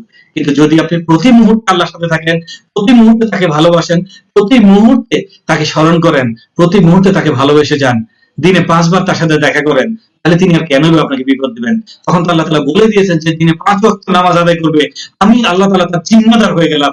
আমি আল্লাহ তাআলা তাকে সকল কিছুতে, সকল বিপদ ভালো মন্দ থেকে হেফাজত করব, সেভ করব, তাকে আমি এগিয়ে নিয়ে যাব ইনশাআল্লাহ। তখন তো আমরা সফল হবই। তো আল্লাহ তাআলার ভালোবাসাটা এমনই, ইনশাআল্লাহ আমরা অবশ্যই সেটাকে পালন করব। Human nature is to call him at the end of the end. আমরা শেষেরও শেষে আল্লাহ তাআলাকে গিয়ে ডাকি। জীবনে যখন এক্সট্রিম বিপদ আসে, তখন যে আমরা আল্লাহকে ডাকি, আর তার আগে নিজেরাই মনে করি আমি পারবো, আমি পারবো। আসলে আমরা কেউ কিছুই পারবো না, কিছু করার ক্ষমতা আমাদের নেই। অতএব প্রতি মুহূর্তে, প্রতি ক্ষেত্রে আমরা যেন আমাদের মালিককে স্মরণ করি, সৃষ্টিকর্তাকে স্মরণ করি, ইনশাআল্লাহ আমরা অবশ্যই তখন জীবনটাকে উপভোগ করব। The basic difference between Allah and human, মানুষ এবং আল্লাহর সাথে বেসিক পার্থক্য একটাই, আল্লাহ gives and forgives। আল্লাহ দিচ্ছেন এবং মাফ করেও দিচ্ছেন। আল্লাহ দিতেই থাকতেছেন এবং মাফ করেও দিচ্ছেন। আর মানুষ গেটস এন্ড ফরগেটস। মানুষ পাচ্ছে একটা মিনিট, পেতে পেতে মানুষ ভুলেই যাচ্ছে। মানুষ পেয়ে পেয়ে একটা মিনিট সে নিজে গর্ব করে বলে, বুক গুটিয়ে বলে, আমি এটা করেছি, আমি সেটা করেছি, আমি এটা করেছি। তোমার যদি এতই করার ক্ষমতা থাকতো, তুমি তো আরো অনেক করতে। তুমি একদিন অনেক কিছু করেছিলে, আজকে কেন তুমি অসহায় হয়ে আছো? একদিন গোটা দুনিয়া তুমি চালিয়েছিলে, আজকে কেন তুমি ঘরের মধ্যে তাহলে বন্দী হয়ে আছো? তোমার আসলে কিচ্ছু করার ক্ষমতা নাই। যার কারণে ইনশাআল্লাহ আমরা প্রতিটা কাজ, প্রতিটা ক্ষেত্রে আমরা আল্লাহর রহমতকে চিন্তা করে, আল্লাহকে চিন্তা করে করবো, ইনশাআল্লাহ আমরা সফল হব। তিনি চাইলেই সফল হব, তাছাড়া সম্ভব নয়। Build a strong relationship with Almighty Allah, and this is the right way to success. This is only right way. সত্যি অর্থে তাই আজকে থেকে আমরা আমাদের সৃষ্টিকর্তার সাথে স্ট্রং একটা রিলেশনশিপ করব, এবং এটাই একমাত্র ওয়ে, একমাত্র মাধ্যম আমাদের সফল হওয়ার। তো ইনশাআল্লাহ আমি আশা করি আমাদের ফ্রেন্ডরা যারা আছেন সবাই এটি করবেন এবং সবাই এটিকে মেনটেন করবেন। তো আমরা চলে যাই আমাদের দ্বিতীয় ভালোবাসাটিতে, যেটি সেই 95% এর আরেকটি অংশ। সেটা হচ্ছে উই লাভ আওয়ার প্যারেন্টস। আমরা আমাদের বাবা মাকে ভালোবাসি। বাট একটু চিন্তা করে দেখুন, সেই প্যারেন্টসদেরকে কতটুকু আমরা ভালোবাসি আর তারা আমাদেরকে কতটুকু ভালোবাসা দিয়েছেন। Think their love at your childhood. আপনার ছোটবেলায় তাদের ভালোবাসার কথা চিন্তা করুন। সেই ছোট্টটি আপনি যখন পৃথিবীর বুকে ফার্স্ট এসেছিলেন, কতটুকু যত্ন নিয়ে আপনাকে ভালোবেসেছিলেন। আপনি একটু চিন্তা করুন, যখন আপনি বলতে পারতেন না, কিছুই পারতেন না, একটা জাস্ট মাংসপিণ্ড ছিলেন, আপনাকে সেই আপনার প্রস্রাব পায়খানা পরিষ্কার করা, আপনার কেয়ার করা, আপনার সুখ দুঃখ সবকিছু তারা তাদের নিজের দুঃখ মনে করে সুখগুলো আপনাকে সর্বোচ্চ দিয়ে আপনাকে তিলে তিলে গড়া আল্লাহ সুবহানাহু ওয়া তাআলা তাদের মধ্যে সেই ভালোবাসাটা দিয়ে পৃথিবীর বুকে এনেছেন, আজকে আপনাকে বড় করেছেন। আপনি একটু চিন্তা করুন, think how much you love them. আজকে আপনি তাদেরকে কতটুকু ভালোবাসেন, আপনি একটু চিন্তা করে দেখুন। আমাদের স্লাইডে অনেক কথা ছিল, বাট বলবো ওই যে টাইমের জন্য আমরা শেয়ার করছি না। বাট আমি জাস্ট রিয়েলাইজ করতে বলবো আপনাদেরকে, একটু চিন্তা করুন সেই ছোট থেকে স্টিল নাও এখন পর্যন্ত আপনার ভালো বাবা মা আপনি কিভাবে ভালোবাসছেন, আর আপনি তাকে কতটুকু ভালোবাসেন। Those faces never become old. ওই চেহারাগুলো তো কখনোই ওল্ড হয় না। সেই চেহারাগুলো যখনই দেখেন তখনই ভালো লাগে, যখনই দেখেন তখনই ভালো লাগে। মনে রাখবেন, one day you feel them but can't find. একটা দিন আপনি তাদেরকে ফিল করবেন, হয়তোবা সেদিন আর তাদেরকে পাবেন না। আজকে আমরা আমাদের অবস্থান থেকে মনে করছি এই করে নেই, সেই করে নেই, সফল হয়ে নেই, এটা করি ওইটা করি, তারপরে ভালোবাসবো। বাট একদিন আপনার জীবনে হয়তো সকল সফলতা থাকবে, বাট তাদেরকে হয়তো শেয়ার করতে পারবেন না। দ্যাটস ওয়াই এখন থেকেই তাদেরকে নিয়ে আপনার ফার্স্ট প্রায়োরিটিটা হবে। আর এই কারণে স্যালিউট আরেকবার আমাদের এক্সেলেন্ট ওয়ার্ল্ডকে, স্যালিউট আমাদের honourable CEO and managing director Royal Rana স্যারকে, যে আমাদের ফার্স্ট ড্রিমকে দেখিয়েছেন আমাদের স্যার, যে ফার্স্ট তুমি জিএম হও, ওমরা করো, আল্লাহর ঘরকে জিয়ারত করে আসো, আল্লাহর সাথে ভালোবাসা করো। সেকেন্ড, তুমি তোমার অবস্থান থেকে তোমার গাড়িটি নিয়ে বাবা মাকে সেই গাড়িতে উঠাও এবং মায়ের আঁচল তৈরি করো। আলহামদুলিল্লাহ, কত চমৎকার একটা প্ল্যানিং। যদিও এই ট্রেনিংটি আজ থেকে 10 বছর আগের, বাট আমাদের কত সুন্দর মিলে গেছে এই ট্রেনিং এর কথার সাথে আমাদের স্যারের স্বপ্নটুকু। আলহামদুলিল্লাহ। তো ঠিক একইভাবে সেই মায়ের জন্য মায়ের আঁচল, সে নাকি মা একা থাকবে, বাবা মা দুইজনই থাকবে। রাসূল সাল্লাল্লাহু আলাইহি ওয়াসাল্লামের কাছে একদিন এক সাহাবী এসে জিজ্ঞেস করেছিলেন, ইয়া রাসূলুল্লাহ, আমি আমার বাবা মার মাঝে কাকে বেশি ভালোবাসবো? রাসূল সাল্লাল্লাহু আলাইহি ওয়াসাল্লাম বললেন, মাকে। তার সে সাহাবী জিজ্ঞেস করলেন, তারপরে কাকে? রাসূল সাল্লাল্লাহু আলাইহি ওয়াসাল্লাম বললেন, মাকে। দেন আবার জিজ্ঞেস করলেন, তারপরে কাকে? রাসূল সাল্লাল্লাহু আলাইহি ওয়াসাল্লাম বললেন, মাকে। তারপর চতুর্থবার যখন জিজ্ঞেস করলেন, তারপরে কাকে? তখন বললেন, বাবাকে। তো মায়ের স্যাক্রিফাইস আমরা জানি, গত ট্রেনিং গুলোতে অনেক জেনেছি। একজন মা কি আল্লাহ তাআলা তার সম্মান এই জন্যই এতটা দিয়েছেন, তার পায়ের নিচে আমাদেরকে বেহেশত দিয়েছেন। এবং রাসূল সাল্লাল্লাহু আলাইহি ওয়াসাল্লাম বলেছেন 4 ভাগের 3 ভাগ ভালোবাসা মায়ের এবং 1 ভাগ ভালোবাসা বাবার, এবং পিতামাতার সন্তুষ্টি আল্লাহর সন্তুষ্টি। অতএব রাসূল সাল্লাল্লাহু আলাইহি ওয়াসাল্লাম একদিন মেম্বারে বসেছিলেন, তখন হঠাৎ করে তিনি বললেন, কবুল কবুল কবুল। তখন সাহাবায়ে কেরাম জিজ্ঞেস করলেন, কি ব্যাপার ইয়া রাসূলুল্লাহ, আপনি কেন কবুল কবুল বললেন? তখন বললেন যে জিবরাইল আলাইহিস সালাম এইমাত্র বলে গেলেন, যে ব্যক্তি তার বাবা মা জীবিত থাকা অবস্থায় তার বাবা মাকে সন্তুষ্ট করতে পারবে না, সে জাহান্নামী। আমি বলেছি কবুল। সে জাহান্নামী। আমি বলেছি কবুল। সে জাহান্নামী। আমি বলেছি কবুল। Brother and sister, big celebrity হয়ে গেলাম, অনেক কিছু জীবনে পেয়ে গেলাম, বাড়ি বাড়ি মালিক হয়ে গেলাম, বাট ঘরে যদি বাবা মা সন্তুষ্ট না থাকে, আমি কিন্তু জাহান্নামী। আবারও বলছি, আমি কিন্তু জাহান্নামী। আমি কিন্তু জাহান্নামী। অতএব একটু খেয়াল করে দেখবেন, একটু মনোযোগ দিয়ে শুনবেন কি করা উচিত। আমরা জানি মুসা আলাইহিস সালামের সেই কাহিনী। মুসা আলাইহিস সালাম একদিন তা আল্লাহ সুবহানাহু ওয়া তাআলাকে জিজ্ঞেস করেন, আল্লাহ, আমার সাথে, আমি তো তোমার পয়গম্বর, আমাকে তো ইনশাআল্লাহ তুমি জান্নাতে নেবেই, আমার সাথে কি জান্নাতি হবে? তখন আল্লাহ তাআলা বলেছিলেন, যাও অমুক জায়গায়, গেলে তুমি দেখতে পাবে জান্নাতি কে, তোমার সাথে কে জান্নাতে যাবে। আমি খুব সংক্ষেপে বলছি। তিনি দেখলেন এক কসাইয়ের কাছে গেলেন, গিয়ে দেখলেন ওই কসাই মাংস কাটার সময় খুব নরম যে মাংসটুকু কুচি কুচি করে কিমা বানিয়ে আলাদা রেখে দিলেন এবং মাংস বিক্রি করে বাড়িতে গেলেন। বাড়িতে গিয়ে সে কিমা করা মাংসটা রান্না করে তার বাড়ি থেকে তার একেবারে বয়স্ক মা, চলতে পারে না ফিরতে পারে না, তাকে কোলে করে নামালেন, গোসল করালেন, গোসল করিয়ে গা মুছে দিয়ে সেই রান্না করা মাংসটি মাকে খাইয়ে দিচ্ছেন। আর তখন মা সুন্দর করে দোয়া করছেন, আল্লাহ তুমি আমার ছেলেকে এই জামানার পয়গম্বর মুসা আলাইহিস সালামের সাথে জান্নাতে নিও। তখন মুসা আলাইহিস সালাম বুঝে গেছেন তার সাথে কে জান্নাতে যাবে। তো ঠিক ঠিক মা এমনই একটা জিনিস, মায়ের দোয়া যারা পেয়েছি,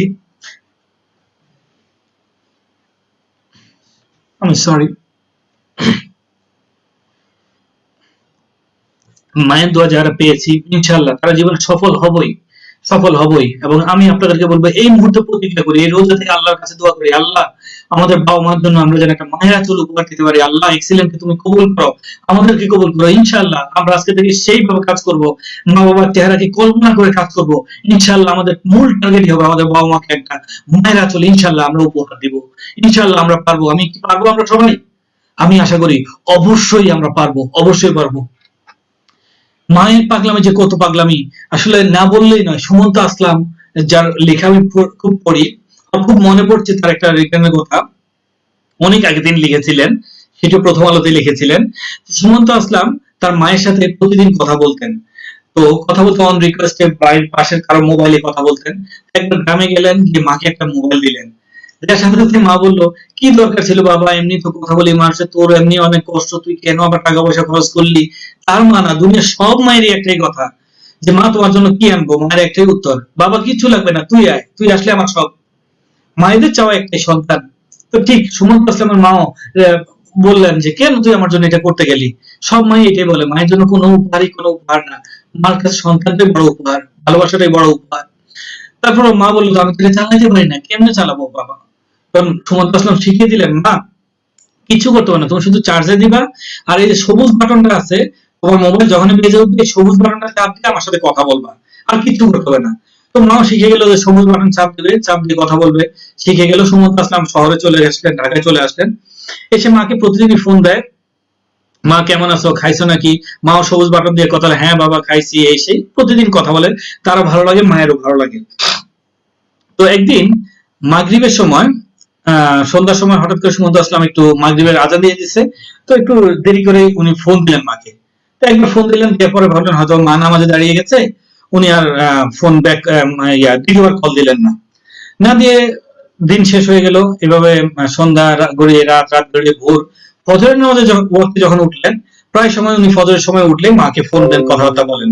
তো ওই দিন ফজরের সময় তিনি মাকে আবার কল দিলেন। তো সুমন্ত আসলাম বলেন, কল দিয়ে যখন আমি কানে মোবাইলটা ধরলাম, আমার রিং একটা বিপ হয়ে কুলালো না। রিং হওয়ার আগে ওই পাশে ধরে মা হাউ মাউ করে যাচ্ছে, বাবা কেমন আছিস তুই, তুই ভালো আছিস, তুই সুস্থ আছিস, তোর কি অবস্থা? মামা তুমি এমন করছো কেন, তোমার কি হয়েছে, তুমি কেন এমন কাজ করো, চিৎকার করতেছো কেন? বলে, বাবা তোর কণ্ঠ শুনছি, তুই ভালো আছিস সুস্থ? হ্যাঁ মা আমি ভালো আছি, আমি সুস্থ আছি। কেন তুমি এমন করছো, এত পাগলামি করছো কেন, কি হয়েছে তোমার, বলো মা কি সমস্যা? বললো, বাবারে তুই যখন সন্ধ্যার সময় কল দিয়েছিলি, তখন আমি নামাজে মাগরিবের নামাজ পড়তেছিলাম, তোর কল আমি ধরতে পারি নাই। তারপরে থেকে আমি ভাবলাম আমার সোনা কল দিয়েছিল, কি হয়েছে না হয়েছে, আমার ছেলে কেন কল দিয়েছিল, আমি তো আর কল করতে পারি না বাবা। সেই সন্ধ্যা থেকে আমি তোর ওই মোবাইলের সেই সবুজ বাটনের উপর আঙ্গুল দিয়ে বসে আছি, তুই কখন কল দিবি, আমি তোমার সাথে কখন একটু কথা বলবো।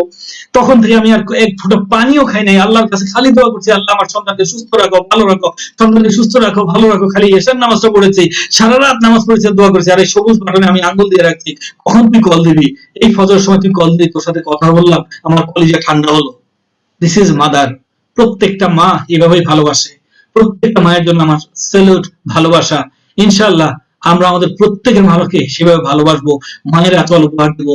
আজকে যার যার মাকে ফোন করে বলো, মা তোমাকে ভালোবাসি, তুমি দোয়া করো তোমাকে যেন আমি তোমাকে মায়ের আঁচল উপহার দিতে পারি। ইনশাআল্লাহ সকল ফাইটার আমরা আমাদের প্রত্যেকের মাকে একটা মায়ের আঁচল উপহার দিব এবং আমরা মায়ের কাছ থেকে দোয়া নিয়ে নেব। ইনশাআল্লাহ আমি আশা করি প্রত্যেক ফাইটার ইনশাআল্লাহ আমরা পারবো। দেন আমরা চলে যাই আমাদের নেক্সট পার্টে, উই লাভ আওয়ার চাইল্ড। আমরা ভালোবাসি আমাদের সন্তানদেরকেও। মনে রাখবেন, everyone first learn from there family. প্রত্যেকে তার ফ্যামিলি থেকে শিখে। অতএব আপনি আজকে আপনার বাবা মার সাথে কি করছেন, মনে রাখবেন একদিন আপনার সন্তান আপনার বাবা মার সাথে সেই কাজটাই করবে। অতএব আপনার সন্তানকে আপনি সেভাবে মানুষ করুন এবং তাদেরকেও শেখান।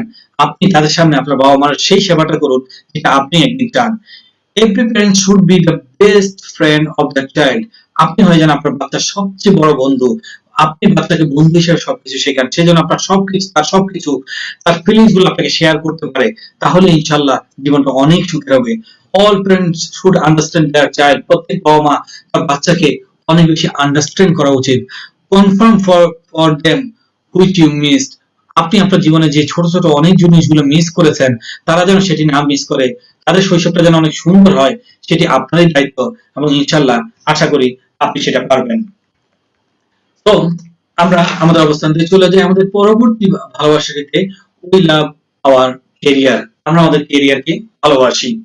হচ্ছে ফ্রম চাইল্ডহুড, ছোটবেলা থেকেই আমাদেরকে একটা জিনিসই শিখে আসা হচ্ছে, সেটা হচ্ছে হ্যাভ এ ওয়ান ড্রিম, একটা জব। সে ছোট থেকে শিখে আসা হচ্ছে জব, যার জন্য 10 থেকে 15 বছর 16 বছর পড়াশোনা করি, বাট সেই জব কিন্তু আমাদেরকে ধরা দেয় না। when other finish with a start, একটু চিন্তা করুন, যখন অন্যরা শেষ করে আমরা শুরু করি। দেখেন ক্রিকেট যারা খেলে 16-17 বছর বয়সে শুরু করে 30-32 বছর বয়স হলে অবসর নিয়ে নেয়, আর আমরা পড়াশোনা করতে করতে 30 বছরের মতো শেষ করে ফেলি, তারপরে চাকরি খুঁজতে যাই।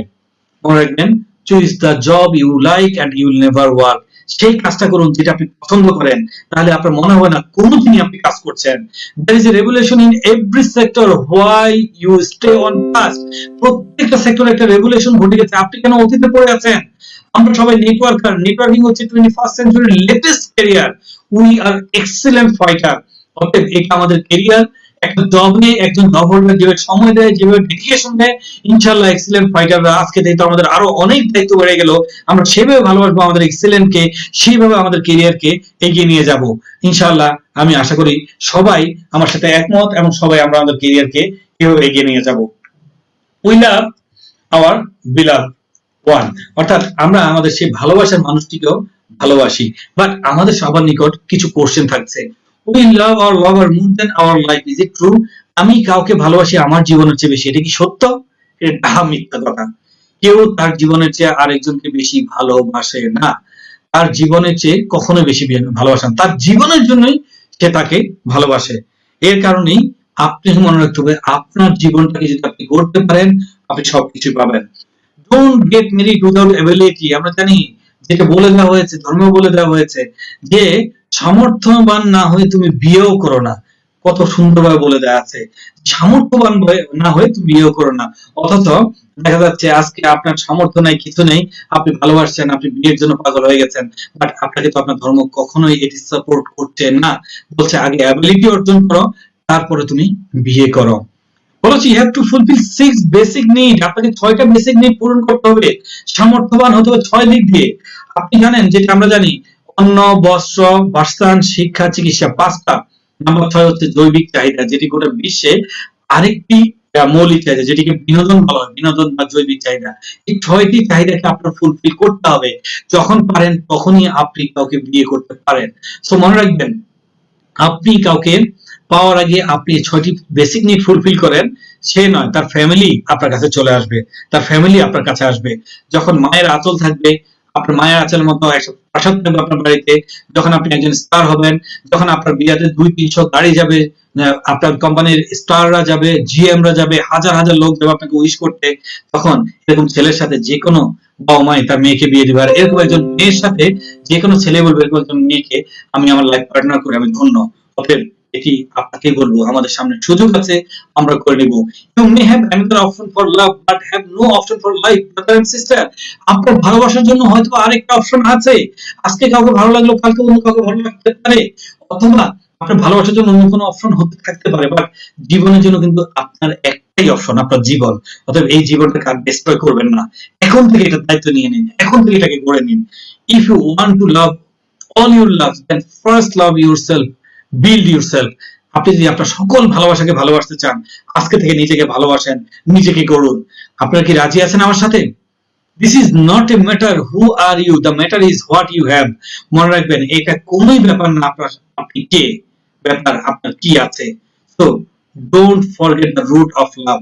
ভুলে যাবেন না ভালোবাসার রুট কোথায়, ভালোবাসার সেই মূল কোথায়, সেই মূল ভুলে যাবেন না। তাহলে ইনশাল্লাহ অবশ্যই আপনি সফল হবেন। এবং আবারও বলছি, আপনি কি এটা বড় ব্যাপার না, আপনার কি আছে সেটাই বড় ব্যাপার। সো আমরা আমাদের ভালোবাসি আমাদের ফ্রেন্ডদেরকে। বলা হচ্ছে a friend is someone who reach your hand and touches your heart. যে একজন বন্ধু হচ্ছে সে যে আপনার হাত ধরছে বাট আপনার মনের মাঝে একটা দাগ ফেলে দিচ্ছে। Some people come into our life and quickly go, other stay a while and make a footprint on our heart and we are never the same। কিছু মানুষ আমাদের জীবনে আসে যারা তাদের পায়ের চিহ্ন আমাদের হৃদয়ে রেখে যায় এবং জীবনটা কিন্তু আর একরকম থাকে না, জীবন চেঞ্জ হয়ে যায়। A man cannot be said a successful in his life who doesn't satisfy one friend। একজন মানুষ কখনো নিজেকে সফল বলতে পারবে না যতক্ষণ পর্যন্ত সে তার অন্তত একজন বন্ধুকে সন্তুষ্ট না করতে পারে। A faithful friend is the medicine of life। একজন বিশ্বস্ত বন্ধু হচ্ছে জীবনের জন্য medicine. So excellent world is the best place to prove your friendship। আমাদের প্ল্যাটফর্ম হচ্ছে প্রুভ করার জায়গা আমাদের সেই বন্ধুত্ব। অর্থাৎ আমাদের যত বন্ধুরা আছে তাদেরকে অবশ্যই আমরা ডাকবো, অবশ্যই এক্সিলেন্টের পতাকার তলে আসবো। নিজে একা বড় হব না, ইনশাআল্লাহ সবাই মিলে বড় হব, সবাই মিলে সফল হব। অতএব আমরা আমাদের সকল ফ্রেন্ডদেরকে ডাকবো এবং ইনশাআল্লাহ আশা করি সবাই এই কাজটি করব। We love our society. আমরা আমাদের সমাজটাকে ভালোবাসি। The face of your society is your real face. আপনি কোন সমাজে আছেন, আমি কোন সমাজে আছি, এটাই কিন্তু আমার মূল ফেস। নাও আমরা চাইলেও সমাজের জন্য অনেক কিছু করতে পারি না, কারণ সমাজে সবাই সবাইকে নিয়ে ব্যস্ত। But now we have an option to do something for the people of our society. আপনি যদি একটা বড় অফিসারও হন, আপনার সমাজের মানুষের জন্য অনেক কিছু করার থাকে না। বাট আজকে আমরা এমন একটা ক্যারিয়ার করছি, আমাদের সোসাইটি, আমাদের প্রত্যেকটা মানুষের জন্য কিছু না কিছু করার আছে। So be a successful, excellent fighter. Inshallah, society will change with you. যে ইনশাআল্লাহ যদি সফল একজন এক্সিলেন্ট ফাইটার হন, আপনার চারপাশে সবাই আপনার সাথে চেঞ্জ হয়ে যাবে। আপনার জীবনে শুধু চেঞ্জ হবে না, ইনশাআল্লাহ সবাই তাদের জীবন চেঞ্জ করতে পারবে। কারণ যখন এক্সিলেন্টের পতাকা তলে সবাই আসবে, শুধু তারা হেলদি লাইফই পাবে না, তারা হ্যাপি একটা লাইফ পাবে। We love our country। আমরা আমাদের দেশকে ভালোবাসি এবং বলবো সবাই সর্বোচ্চ সম্মান করবো আমাদের জাতীয় পতাকাকে। একটু চিন্তা করুন, বলা হচ্ছে দেশপ্রেম ঈমানের অঙ্গ। বাট আজকে অনেকে ইচ্ছা থাকা সত্ত্বেও দেশপ্রেম, দেশের জন্য কিছু করতে পারছি না। বাট আলহামদুলিল্লাহ আমরা একটা সুযোগ পেয়েছি। বলা হচ্ছে you can't get right forward by giving people money. মানুষকে টাকা দিয়ে কখনোই দারিদ্রতা দূর করা যাবে না, বাট মানুষকে উপার্জনের রাস্তা দিয়ে দারিদ্রতা অবশ্যই দূর করা যাবে। আলহামদুলিল্লাহ এক্সিলেন্ট এমনই একটা প্ল্যাটফর্ম যেখানে প্রত্যেকে তার সুস্থ লাইফই শুধু পাবে না, সফল লাইফও পাবে। এবং গোটা দেশ যদি একদিন ইনশাআল্লাহ এক্সিলেন্টের পতাকা তলে আসে, বলবো না সবাই এক্সিলেন্টে কাজ করবে, বাট ইনশাআল্লাহ সবাই এক্সিলেন্টের অর্গানিক প্রোডাক্ট ইউজ করে সুস্থ সুন্দর জীবন পাবে, হেলদি জীবন পাবে। এট দ্য সেম টাইম যারা মার্কেটিং করবে তাদের গোটা ওয়ার্ল্ডের বুকে ছড়িয়ে দিবে। আর এই বাংলাদেশে শুধু না, গোটা বিশ্বের বুকে ইনশাআল্লাহ এক্সিলেন্ট ফাইটাররা আমরা কাজ করে গোটা পৃথিবী থেকে সম্মান এবং অর্থ আমাদের দেশে নিয়ে আসবো, রেমিটেন্স নিয়ে আসবো, সম্মান নিয়ে আসবো, ভালোবাসা নিয়ে আসবো। ইনশাআল্লাহ আমরা পারবো। Sorry. So why we love. চলুন আবার চলে আসি, আমরা কেন এই ভালোবাসাগুলোকে ভালোবাসি একটু জেনে নিই। চলুন আমরা কেন ভালোবাসি। বিকজ উই লাভ আস। এই ভালোবাসাটুকু এই কারণে, কারণ আমরা আমাদের নিজেকে ভালোবাসি। A person doesn't love someone or something more than him or her। একজন মানুষ কখনোই তার নিজের চেয়ে বেশি কাউকে অথবা কোনো কিছুকে ভালোবাসে না। We love all things for our own। আমরা প্রত্যেকটা জিনিস ভালোবাসি আমাদের নিজের জন্য। We love all, your all love depends on your decision। আপনার একটা সিদ্ধান্তের উপর নির্ভর করে আপনার সকল ভালোবাসা। আপনি যদি এই মুহূর্তে সিদ্ধান্ত নিতে পারেন, you are responsible for all your love. আপনি রেসপন্সিবল, আপনি দায়িত্বশীল আপনার সকল ভালোবাসার জন্য। আপনার কাছে যদি অন্য কোনো অপশন থাকে, আপনি সেটাকে গ্রহণ করে সকল ভালোবাসার মধ্যে হাসি ফোটান। আর যদি এক্সিলেন্টই হতে পারে আপনার একমাত্র অপশন, তাহলে আজকে থেকে সম্পূর্ণ ভালোবাসা দিয়ে আপনি আপনার সেই ভালোবাসাটাকে, আপনার সকল ভালোবাসাটাকে আপনি অর্জন করে নিতে হবে আপনার নিজেকে প্রতিষ্ঠা করার মাধ্যমে। So one solution for all love। একটাই সলিউশন সকল ভালোবাসার জন্য। সো আমরা রেডি আছি সবাই। Now we can satisfied almighty Allah. আমরা এখন আল্লাহ তাআলাকে ভালোবাসতে পারবো, তাকে স্যাটিসফাইড করতে পারবো, আমরা আমাদের বাবা মাকে সন্তুষ্ট করতে পারবো, আমরা আমাদের চারপাশের মানুষকে ভালোবাসতে পারবো, আমরা আমাদের ক্যারিয়ারকে ভালোবাসতে পারবো, আমরা আমাদের ফ্যামিলিকে ভালোবাসতে পারবো, আমাদের ফ্রেন্ডসদেরকে ভালোবাসতে পারবো, সোসাইটিকে ভালোবাসতে পারবো, আমরা দেশকে ভালোবাসতে পারবো। আর এই সকল ভালোবাসাকে ভালোবাসলে নিজেকে ভালোবাসতে পারবো। আর তখনই আমরা পারফেক্ট একজন মানুষ হিসেবে গড়ে উঠবো এবং ইনশাআল্লাহ এক্সিলেন্ট ফাইটার হিসেবে গোটা বিশ্বের বুকে নিজেকে পরিচিত করতে পারবো। So do we really love our excellent world? আমি সবাইকে জিজ্ঞেস করছি, আমরা কি সবাই আমাদের এক্সিলেন্ট ওয়ার্ল্ডকে ভালোবাসি? সবাই একটু অন্তর থেকে বলবেন, অন্তর থেকে আমাকে জানাবেন আসলে কি আমরা ভালোবাসি কিনা।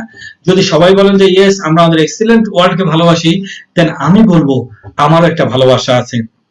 তাহলে আমি কাকে ভালোবাসি? I love all of you. আমি আপনাদের সকলকে ভালোবাসি। আজকে থেকে বললাম, যারা এক্সেলেন্ট কে ভালোবাসেন, যারা আমাদের এক্সেলেন্ট ক্যারিয়ারকে ভালোবাসেন, তাদের সবার জন্য আমার ডেডিকেশন রইলো, আমার ওয়াদা রইলো, আমার কমিটমেন্ট রইলো, ইনশাআল্লাহ আমি আপনাদের সবাইকে ভালোবাসি, সবাই সাথে আছি এবং সবাইকে নিয়ে ইনশাআল্লাহ একত্রে এগিয়ে যাব। মনে রাখবেন, your success is my dream. আপনাদের সফলতাই হচ্ছে এখন আমার স্বপ্ন। আপনারা সফল হবেন, এটা আমার স্বপ্ন। অতএব এক্সিলেন্টে যারা আছেন, ফ্রেন্ডস, ডিয়ার ফ্রেন্ডস, আবারও রিকোয়েস্ট করছি, আবারও বলছি, সত্যি আর আজকে মন থেকে অন্তর থেকে বলছি, যারা এক্সিলেন্টকে ভালোবাসবেন, ইনশাআল্লাহ আমি আমার ভালোবাসা তাদের জন্য রইলো। এবং মনে রাখবেন, আপনারা যতদিন পর্যন্ত সফল না হবেন, আমিও সফল হব না, আমার স্বপ্ন পূরণ হবে না। অতএব আপনাদের প্রত্যেকের সফলতা হচ্ছে আমার স্বপ্ন। অতএব আমি আশা করব সবাই আমার স্বপ্ন পূরণে আমাকে সাহায্য করবেন। সবাই সফল হওয়ার জন্য আমি আমার সর্বোচ্চটা বিলিয়ে দিব, সর্বোচ্চটা উজাড় করে দিব এবং ইনশাআল্লাহ একত্রে আমরা সফল হব, এটি আমার কামনা। আমি সবশেষে চলে এসেছি, সর্বশেষ এবং বলবো সর্বক্ষেত্রে এই কথাটি মনে রাখবো, সর্বক্ষেত্রে এই মেসেজটি আপনারা আপনাদের মাথায় রাখবেন, আপনাদের অন্তরে গেঁথে রাখবেন।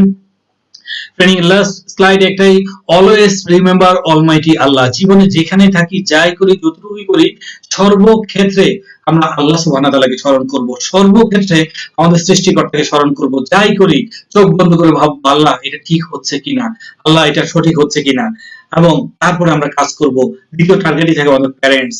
থ্যাঙ্কস টু অলমাইটি আল্লাহ, অনেক অনেক ধন্যবাদ, লাখো কোটি শুকরিয়া আল্লাহ সুবহানাহু ওয়া তাআলার প্রতি যে আজকে আপনাদের সাথে একটা ফিলিং শেয়ার করতে পেরেছি। ভালো লাগছে। আপনাদের সকলকে অনেক ধন্যবাদ জানাচ্ছি, অনেক কৃতজ্ঞতা জানাচ্ছি, অনেক ভালোবাসা জানাচ্ছি। ইনশাআল্লাহ এগিয়ে যান, এক্সিলেন্টের সাথে এগিয়ে যান। ইনশাআল্লাহ কল্পনা করেন এক্সিলেন্ট 2025-এ আপনি কোথায় যাবেন। ইনশাআল্লাহ আমি বিশ্বাস করি আজকে যারা বসে আছেন, আজকে যারা ট্রেনিং করছেন, ইনশাআল্লাহ 2030-এ আমরা সবাই ইডি থাকবো, সবাই আমাদের টিমে অনেক ইডি থাকবে। আমরা গোটা বিশ্ব ইনশাআল্লাহ ঘুরে বেড়াবো, গোটা বিশ্বে আমরা এক্সিলেন্টের বার্তা পৌঁছে দিব। ইনশাআল্লাহ আমরা সফলতা, সুখ, সমৃদ্ধি, ভালোবাসা ছড়িয়ে দেব গোটা বিশ্বব্যাপী। সবাই সুস্থ থাকুন, ভালোবাসুন, সবাই সবার জন্য দোয়া করি। সবার প্রতি আমার ভালোবাসা, কৃতজ্ঞতা রইল, দোয়া রইল। আসসালামু আলাইকুম।